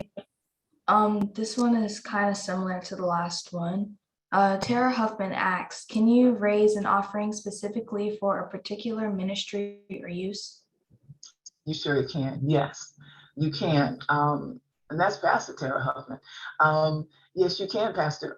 You simply, as I said, the church has all kind of latitude with asking for gifts for various reasons. You surely can raise money for anything that you choose to raise money for. The important part is that that's initiated by the pastor or your finance team or whoever is going to initiate it. It needs to be a church initiation. We need to initiate that ourselves. Individuals cannot tell us that, but we can raise money literally for all types of things that we're doing. We want to have an offering for the youth ministry, or we want to have an offering for the missionaries, or we want to have a special offering for benevolence and all of that. We can do all of those things, and people can give to that, and all of those gifts are tax deductible. So we have all kinds of latitude with raising money for our nonprofit purposes. It just needs to be initiated from the management and leadership of the ministry of the church, and not from the people sitting in the pews. Other questions? Okay. The next one is from T. Joanne Holly again. What about Simple Church? What about what church? Simple Church. I think that was in relation to the church financing systems. Oh, okay. Simple Church. Oh, is that okay? So this is a church financing system that you're using. You know what? I have not heard of that one, and I don't have any clients using that one. So I really can't answer that question. I hope we can definitely look it up and see how well it's doing, what the reviews are, and see what it has with it. But if it's not fully integrated like what I talked about, there's a lot of softwares out there that are done by people who don't even seem to be accountants, that are missing a lot of things. And so the reason I recommended the ones I recommended to you is because those are software companies. Like ACS Technologies is the largest software provider for churches in the country. They've been around for about 50 years. They have about 60,000 churches in the US that are using their software. Power Churches used to be number 2 or 3. They're not any longer because they're losing share because other folks like Aplos have come out. And then ACS Technologies, what I love about them is that they consider themselves a church software company. So what they're doing is they do school software for daycares and things like that in church-run schools. They are constantly innovating and changing their software to meet the needs of churches. So they are extremely useful, but Aplos is great as well. But I recommended those ones to you because I know of the quality of the software that they're providing. Simple Church is one I'm just not familiar with, my dear, but if it doesn't integrate all the things that I mentioned, it may be missing some things. So other than that, I can't even say anything more about Simple Church. Thanks for clarifying that for me, Alex, too. Next question, sweetie. Okay. Linda Riles Macy asked, what is your service area? My service area? I have become, now that we got COVID, I'm all over the place. I'm actually doing some audits for churches in California right now. So I'm all over the place. And so, I work for everybody. Even before, I was kind of all over the place. I was, all over our districts, the 12th district, 9th district, 4th district, and all of that kind of thing. So I'm all over the place. I do a lot in the 13th district as well, not for the 13th. I'm actually working for Baptist churches down there. So I'm all over the place. So whatever I can do, I am of service. Just go to the website, book an appointment, and we'll talk. Any other questions, Alex? Because you've got. All right, so a few more. Okay. Roxanne Milton asked, can we use a high interest bearing savings account and is it taxable? As a church, high interest bearing savings account, yes. As long as you should not put the church's money at risk. And we know about that thing. We just talked about that. But a high interest bearing savings account, absolutely. You can earn interest on it. That interest is, of course, not taxable and money just the church is gaining. But just know that there are plenty of nonprofits throughout, because nonprofit does not mean no profit. It really doesn't. It means we should generate cash. We should be operating so that we're spending less than what we're bringing in. Our cash balances should be rising, and we should be investing those things wisely, smartly, and safely to earn a return on the dollars that we're not using. And so, yes, every nonprofit should be investing their dollars to the best of their ability, but do not put it at risk. Church dollars do not belong in the stock market. Yes, we would love to make 8 or 10% on it, but that's just not where it belongs.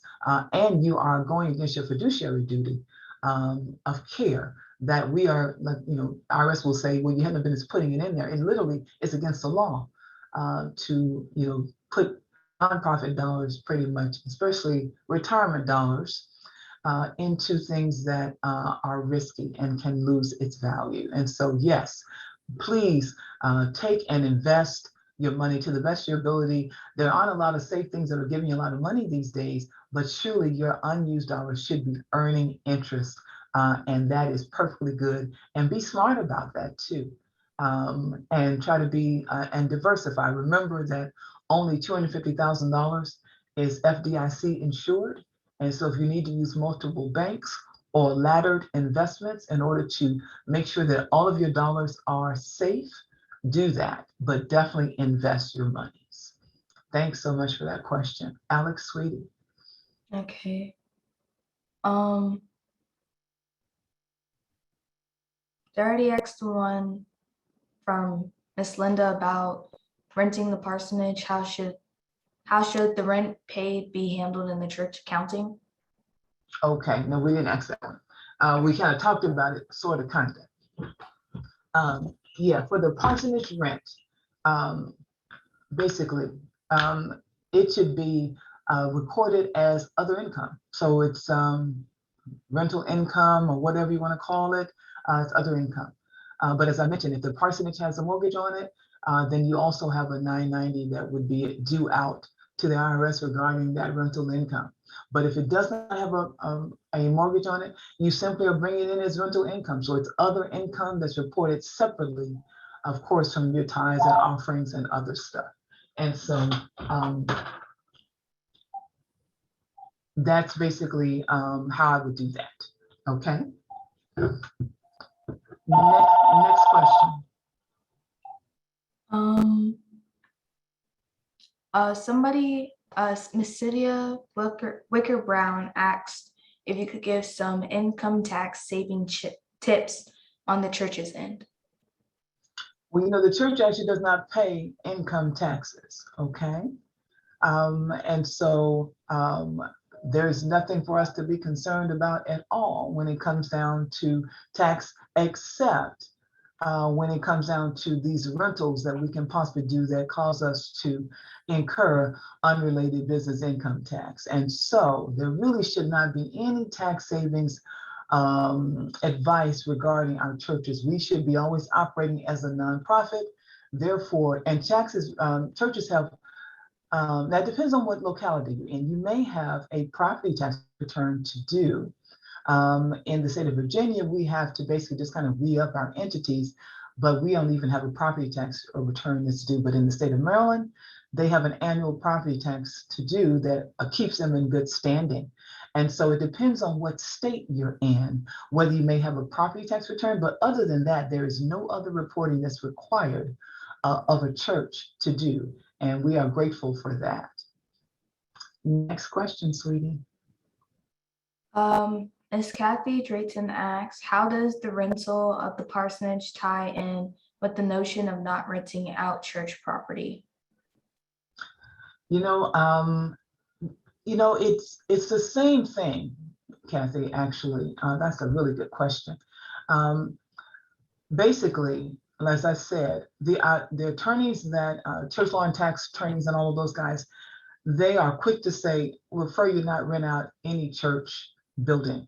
When it comes down to a parsonage, they recommend renting it out or giving it, allowing a member of your church to literally live in it and not have to rent it out, mainly because of the concerns about liabilities and all the things that are concerned with just having someone else on church property and having the responsibility of it.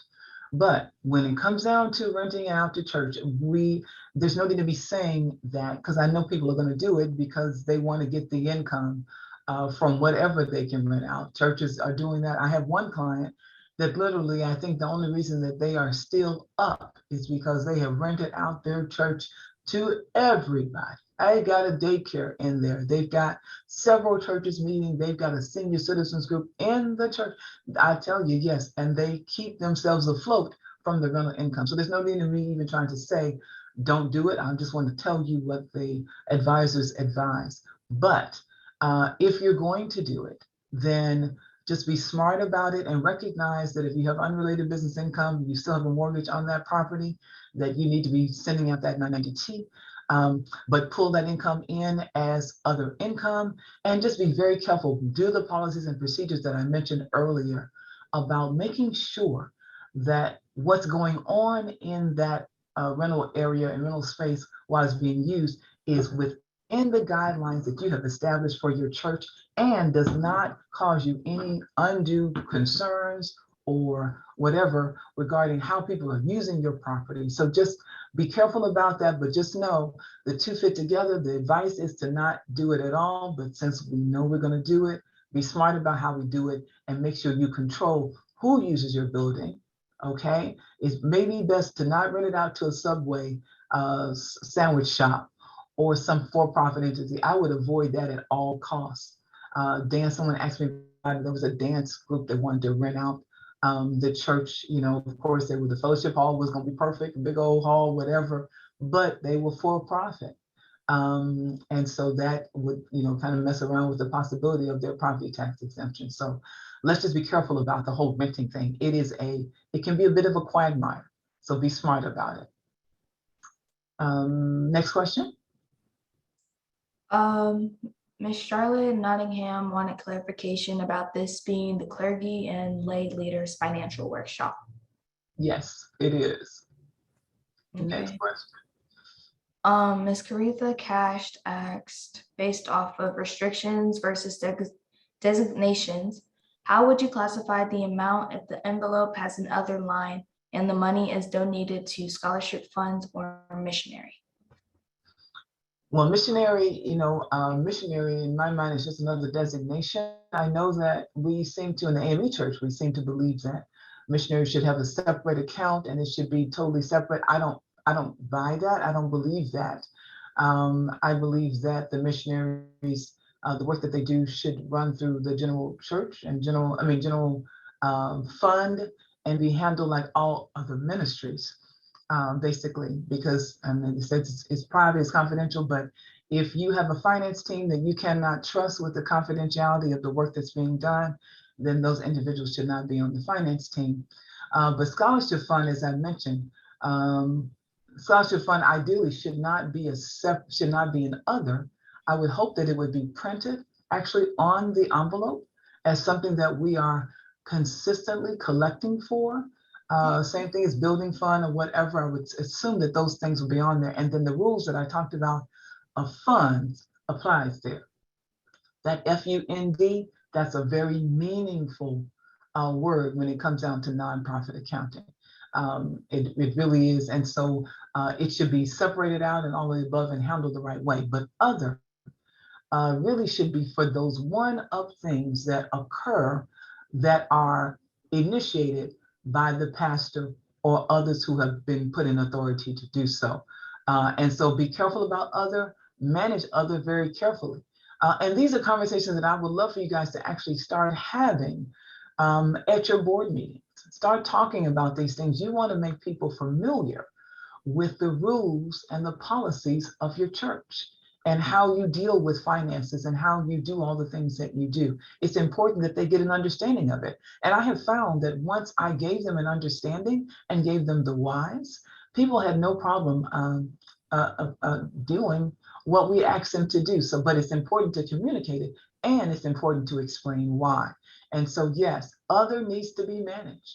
Other should not be a free-for-all for people to do whatever they choose. As I said, me sitting in the pew, I have no authority to come in your church and tell you what to spend my money on. Either I give it or I don't. But if I don't agree with the ministry or not in love with the ministry, then I should not be giving, basically. Okay? But I need to release it when I give it. I hope that answered the question. Charlotte Nottingham asked, is having 1 to 2 people take the money to the bank okay?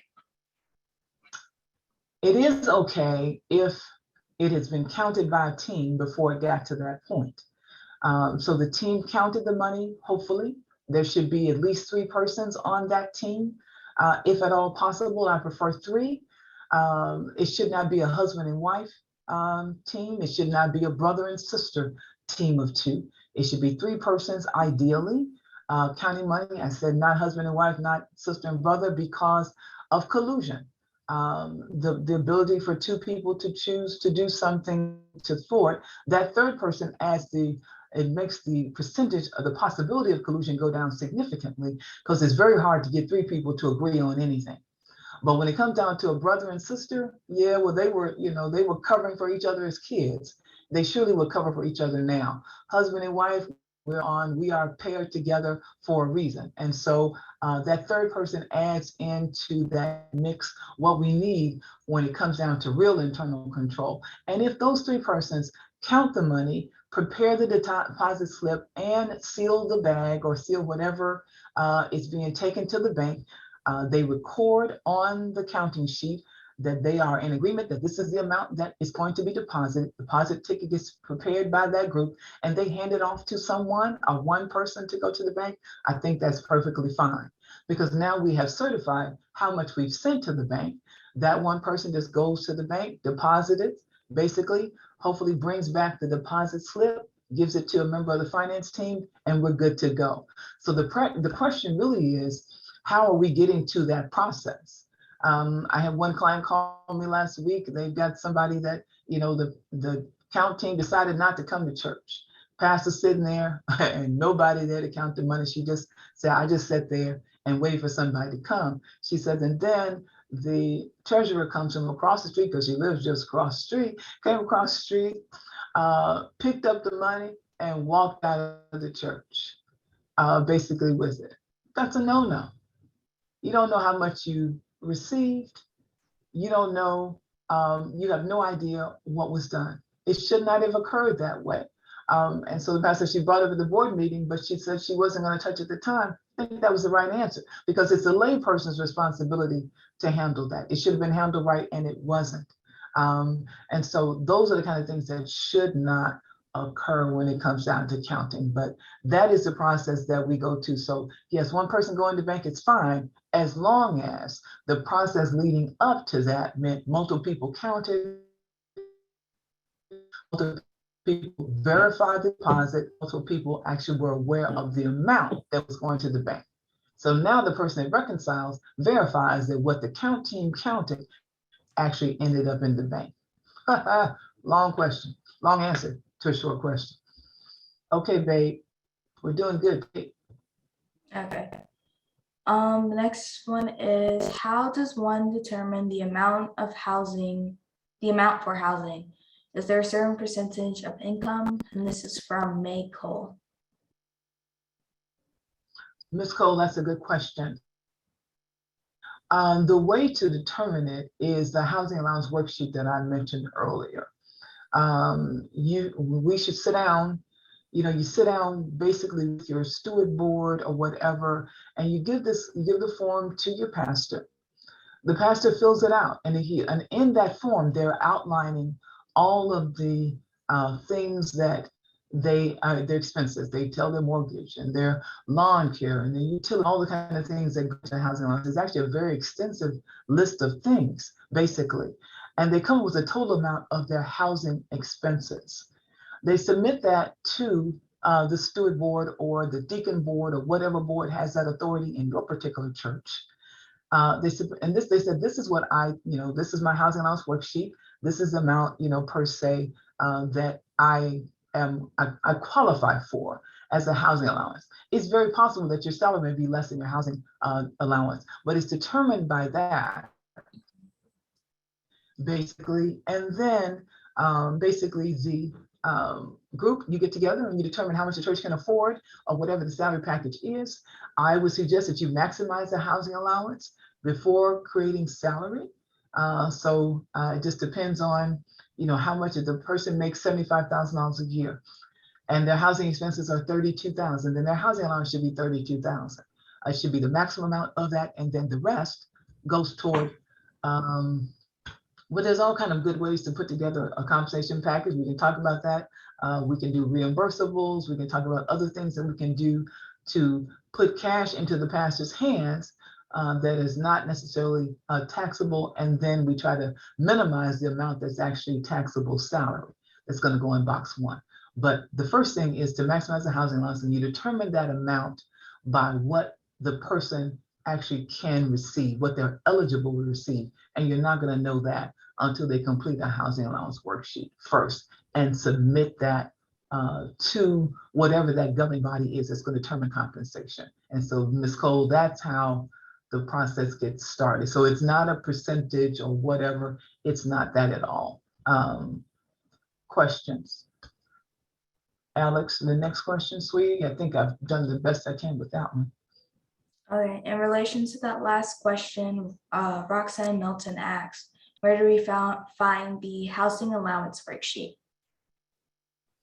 I have it. If you send me an email, I will send it to you. Okay.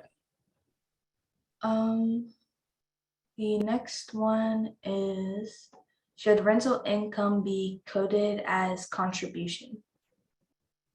It should not be. And I have to hear, even why it would be, but no, it should not be. Rental income is, it is simply another option, but what I would encourage you to do is that whoever you're receiving rental income from, they actually should be, you should be doing the proper reporting. They're supposed to be actually sending you a 1099 that they're giving you rental income. And so there should be proper reporting done for that. But yes, you do not record that as a contribution. And I don't even know, I guess I probably don't even understand why it would be a contribution, because contributions come from individuals giving. And so is this an individual that may be a member of your church that's actually renting? I'm just not sure how that might occur, but no, it should not be recorded as a contribution as the answer to that question. Next question, sweetie. Okay. Valerie Murphy asks, what's your thoughts on Church Windows software? Oh, Church Windows. Church Windows is actually a decent software. I'm familiar with it. I think I've used it once or twice. I don't have any clients that are on it right now. It's okay. It's a decent software. It's not the best, I would say, but I've seen it work. It does the basics pretty well, and it's kind of simple to use as well. I just think that it's not the best option you have right now. And I guess it has accounting. I'm not sure that Church Windows has accounting. But yeah, that's my basic opinion on that. Okay, Alicia Cotton asks, what are your thoughts on a church having a credit card? Any recommendations on the type? Well, let's talk about the credit type. No, I don't have a recommendation on the type. It just should be a real credit card. But I think having a credit card, first of all, it's a booby trap for a pastor. And so having a credit card, I think that it's useful for a church because there's so many things that you need to pay for that a credit card makes it just kind of easy to pay for, such as we just put our web hosting with GoDaddy on a credit card so that it will renew and be paid, and we don't want it to lapse or anything like that. And so it's useful. It comes in handy every once in a while. There's things that need to be purchased for a ministry that one of the authorized persons that's has a credit card can help assist the ministry with getting something purchased, where we're not having to advance money to that individual, but we're able to go and make the purchase directly. But it's a booby trap for a pastor. When a pastor has that church credit card, anytime they use it, you have to have full policies and procedures in place for them, because according to the law, if they use it without the church's authorization, basically they have literally stolen from the church. That's really how the law works. We know that there are pastors who have gone to jail for misuse of credit cards, church credit cards, because you have to be authorized to use it, basically. And pastors, they go and they, fill up their tank of gas. Or they may be heading off to a meeting that's 200 miles away, and they fill up their tank with gas. Well, unless that was authorized in advance, because see, they are the employee, and it's just like with the government. You can't. They may issue a credit card, but you can't use that credit card basically without their pre-authorization. The same thing is true for a pastor using a credit card. You can't use it because they have a need. It has to be authorized by somebody other than the pastor for them to use that. And that authorization, the smart thing to do is get that in writing, because people come back on the pastor, they treat them bad, and they will basically accuse you of stealing if you use that credit card. So at my church, actually, my pastor does not have a credit card. She doesn't want one. She says, oh no, don't give me a card.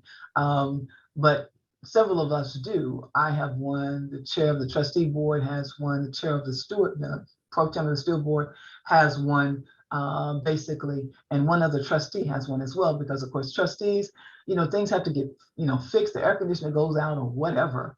That's something you want people to be able to act on immediately. There may not be somebody to cut a check or whatever.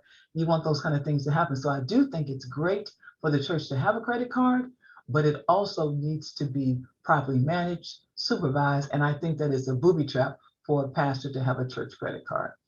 And I did want to mention that I said pastors have gone to jail for use of churches' credit cards without pre-authorization. So just be careful about that.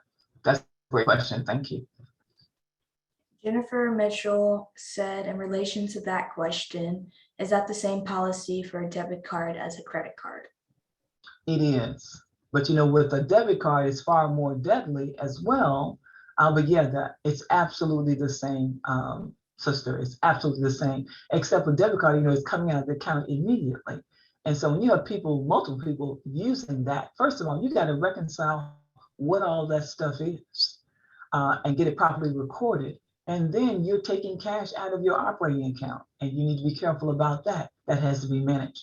And so debit cards can be a lot more deadly as well, because they could be taking money away that you need to use for the church's ongoing needs. And so that's a big deal. And so we are at 10:58, and I want to be time conscious and time sensitive. How many more questions do we have, Alex? There's a lot, but we can end with this one. Is training available for ACS technologies? Yes. I mean, they offer training. They're pretty expensive, but I can train on all of their products. So I can, or we can. Other folks in my firm, I've got 2 other people who can help as well. But we train on ACS to set it up for you, get it rolling for you, and all of the above. That's part of what we offer at our services. We do all those types of things. We do bookkeeping for churches, and we set up accounting systems. We do compilations. We help you with banking relationships and getting loans and all of the above. We do all of that work for you. And so you can use ACS, but you'll get a better deal with me. So, but yes, it's important. And I'm sorry that we've missed the opportunity to answer more questions. I don't mind staying on a few more minutes, but I definitely want to go through the process of just kind of closing us out, basically, because it's important that we end on time for those that need us to end on time. Oops, I went the wrong way. That we end on time and be reasonable with your time. And so the next session that I'm gonna start doing these quarterly. I lost my heart for this. I'm going to admit to you, when COVID hit, because I was so used to being in front of people. I was traveling all over the place, doing best practices and doing these types of presentations in front of people. I like being with the people. I like feeling them. I can't even see y'all faces today. This is just, but the Lord told me to get myself together and get back on the job that he assigned to me. So I'm back every quarter. Please hit, when you leave the session today, please hit the leave button so that you will get this, our survey, our follow-up survey. And so we will, and so we're going to be back on March 5th, 2022, 9 a.m. That topic I'd like to do 2 hours on clergy compensation, to kind of get you down into the nitty gritty kind of serious stuff, to make sure, one, that we account for it properly, and that we really talk about the details of what it means, the nuances, what dual status means, what the decent rule is, what rule, revenue rule 99.7 is, all of those kind of things. I'd like to get into the details of that. If you can pull your pastors into this meeting, Lord help, Lord help. If you can pull them in, I would love to do that. But if the survey asks you, if you have other topics you'd love to hear next quarter, just let me know that as well. So that is actually the end of the session. If you want to leave me, I'm going to miss you. But I'll take a few more questions, actually, Alex. We can stay on a few more minutes for anything. If you look through the questions and see anything that we didn't touch on at all, I'll be happy to stay on a few more minutes for anyone wanting to stay with us for these last few questions. Let's see. And I should look through the ones that got submitted early as well. You just want to go through those? No, or if you got anything else, sweetie. Let's see. We talked about love offering, so we actually kind of hit on most of these. But there's any other question that we didn't, please put it, you may need to put it back in the chat if you want something that you'd really like for us to answer today that we didn't get to. And someone asked me earlier, while Alex is looking to see if there's any other questions, they asked me earlier, are churches really audited? Do they really get audited? And the truth is, they are not. It's not as if the IRS is going to select a church for audit. That really does not happen. Now, we know that they're kind of ramping up, what they're going to do for tax exempt organizations, but that is not typical. But what happens with churches, and the reason they will end up being audited and pulled in, is because their pastor gets audited, or one of the persons that they pay complains that the church should have been deducting taxes for me. They should have been treating me like an employee, and they did not. And the IRS actually ends up ruling against the church that this person should have been an employee. Well, then they will actually start pulling in records, and you will be subpoenaed for various records, because now they have the ability to come in and check the status of all of your employees. And so those are the kind of things that happen, basically. And then also the other thing is not remitting payroll taxes correctly. When you end up with a judgment and a lien against your property because you did not submit your payroll taxes, you got a daycare, you got daycare workers, you got whatever, and you didn't put those taxes in, you didn't do the stuff properly, hello. You will be, when the IRS starts pulling that lien in on you, you are now actually kicked to the top of the bucket to be audited, because they know that there's more money there. They know that there's other things that you have not been doing. So it's the things that happen basically in the church. Somebody reporting you.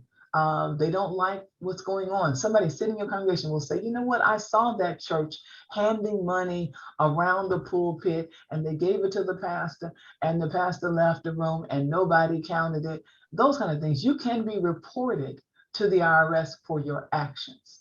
And so it's important to just know that these kind of things, it ain't too cool, it ain't too cool, it ain't too cool. You got to be careful about how you conduct yourself. And that's why we talk about all these things about me not wanting you doing your offering online. I want you to avoid these pitfalls that can make you more visible to the outside world than you are right now. We're going to be targeted because our income is not taxed, and they know that we don't follow the rules. We just don't. We think that we're above the rules, and they're going to get us. And so that is how churches are audited. Alex, you find anything else? Yes, 3 more were resubmitted, but the longer one from Tara Huffman is, did I hear you correctly that ministers of music should be salaried, having taxes withheld, and given W-2s? Does it matter what the position is titled? For instance, what if they are simply the organist or keyboardist who plays for the church, but not a minister and not in charge of the music department? Oh, very good question. I should have asked this while everybody was in. This is a good question. Yes, you did hear me correctly. Here's what this categorization of employee versus independent contractor is. I use the title minister of music, but it could be a keyboardist, it could be a drummer. If the person works for the church every Sunday, they are an employee, period. And they should be categorized as employee. We should be deducting taxes from them. We should be reporting it for them. We should have a payroll company. We should be running it all through a payroll company. It doesn't matter what their title is at all. What matters is how frequently they work for us. And so a church, we are basically, our day of business is the day that we hold our worship services. Whatever type of church you are, whatever day that is your day of business. Now, there may be other things going on at the church on the other 6 days of the week, but actually those other things are really only leading up to the climax, which is the worship service. And so anyone that's working for you consistently for every worship service is an employee, period. That's just how it goes. And so if you have a drummer that only comes in on fifth Sundays, they can be a contractor. But if you have a drummer that comes in 3 out of 4 Sundays a month or whatever, they're an employee. And so these are the kind of classification questions and things that the IRS is going to tighten up on us about. Because as I said, they want folks as employees. They want us to have the responsibility of deducting taxes from them each month. And when we do our 941s, instead of them having to wait until they file their tax returns to get money out of them. And so, yes, that answer is yes. It doesn't matter what the title is. If they work for you consistently, they are an employee and not a contractor. Now, there is an exception to that per se. Let's say you have a company that is, your minister of music, and they are actually, you're paying that company, and that company pays your drummer. I have clients that have this in place. They pay the keyboardist, they pay the drummer, they pay the bass player. They pay them out of the money that you're giving to that company. Then in that case, that is a contractor. Basically, they get a 1099 because it's their responsibility to take care of all these other people that they're paying for. But if you're paying these individuals, paying them individually, and they're working for you every time that you're in service, or most of the time while you're in your worship services, they are your employee. Yes. And so we've been really lax on that because we're like, oh, we don't want the reporting responsibility and all of that. It doesn't, IRS really doesn't care. They really don't care. They want us to remit those taxes to them on the behalf of these individuals that we are employing. And I'll take one more question, Alex. Okay. This is from Tracy Hawkins. Is there a downside of collecting and giving financial gifts to the pastor and reporting it if the compensation on their resolution is 100% housing allowance? There is not. And so basically the question, excuse me, the question is, the housing allowance resolution allows you to designate up to 100% of their compensation as housing allowance. Okay. And so let's say their housing allowance, and let's say the compensation that you're paying them at the church is $20,000 or $25,000. And the housing allowance worksheet says that they basically have $40,000 that is applicable for housing allowance. And if you end up paying them a bonus at the end of the year, that's another $3,000 or $4,000, so $5,000. You can actually allocate that to housing allowance instead of making that taxable salary. So I think that's the question Tracy is asking. And so yes, you can do that, and that's why the wording of that resolution is up to 100%, because it allows you to add on other things. If you're not paying the pastor the full housing allowance amount, If there's other gifts that they received during the year, you can simply add that to the housing allowance and not make it fully taxable salary. So that's a great question, and that's exactly what you can do.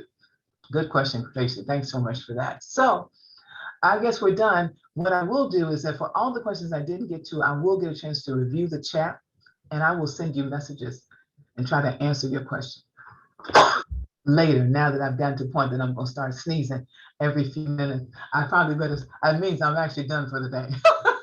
And so thank you guys so much for joining us today. I hope to see you at the next session. And God bless you and have a wonderful day. And I will, as I said, I will respond to all of those questions as soon as I'm able to do so. Be blessed and have a great day.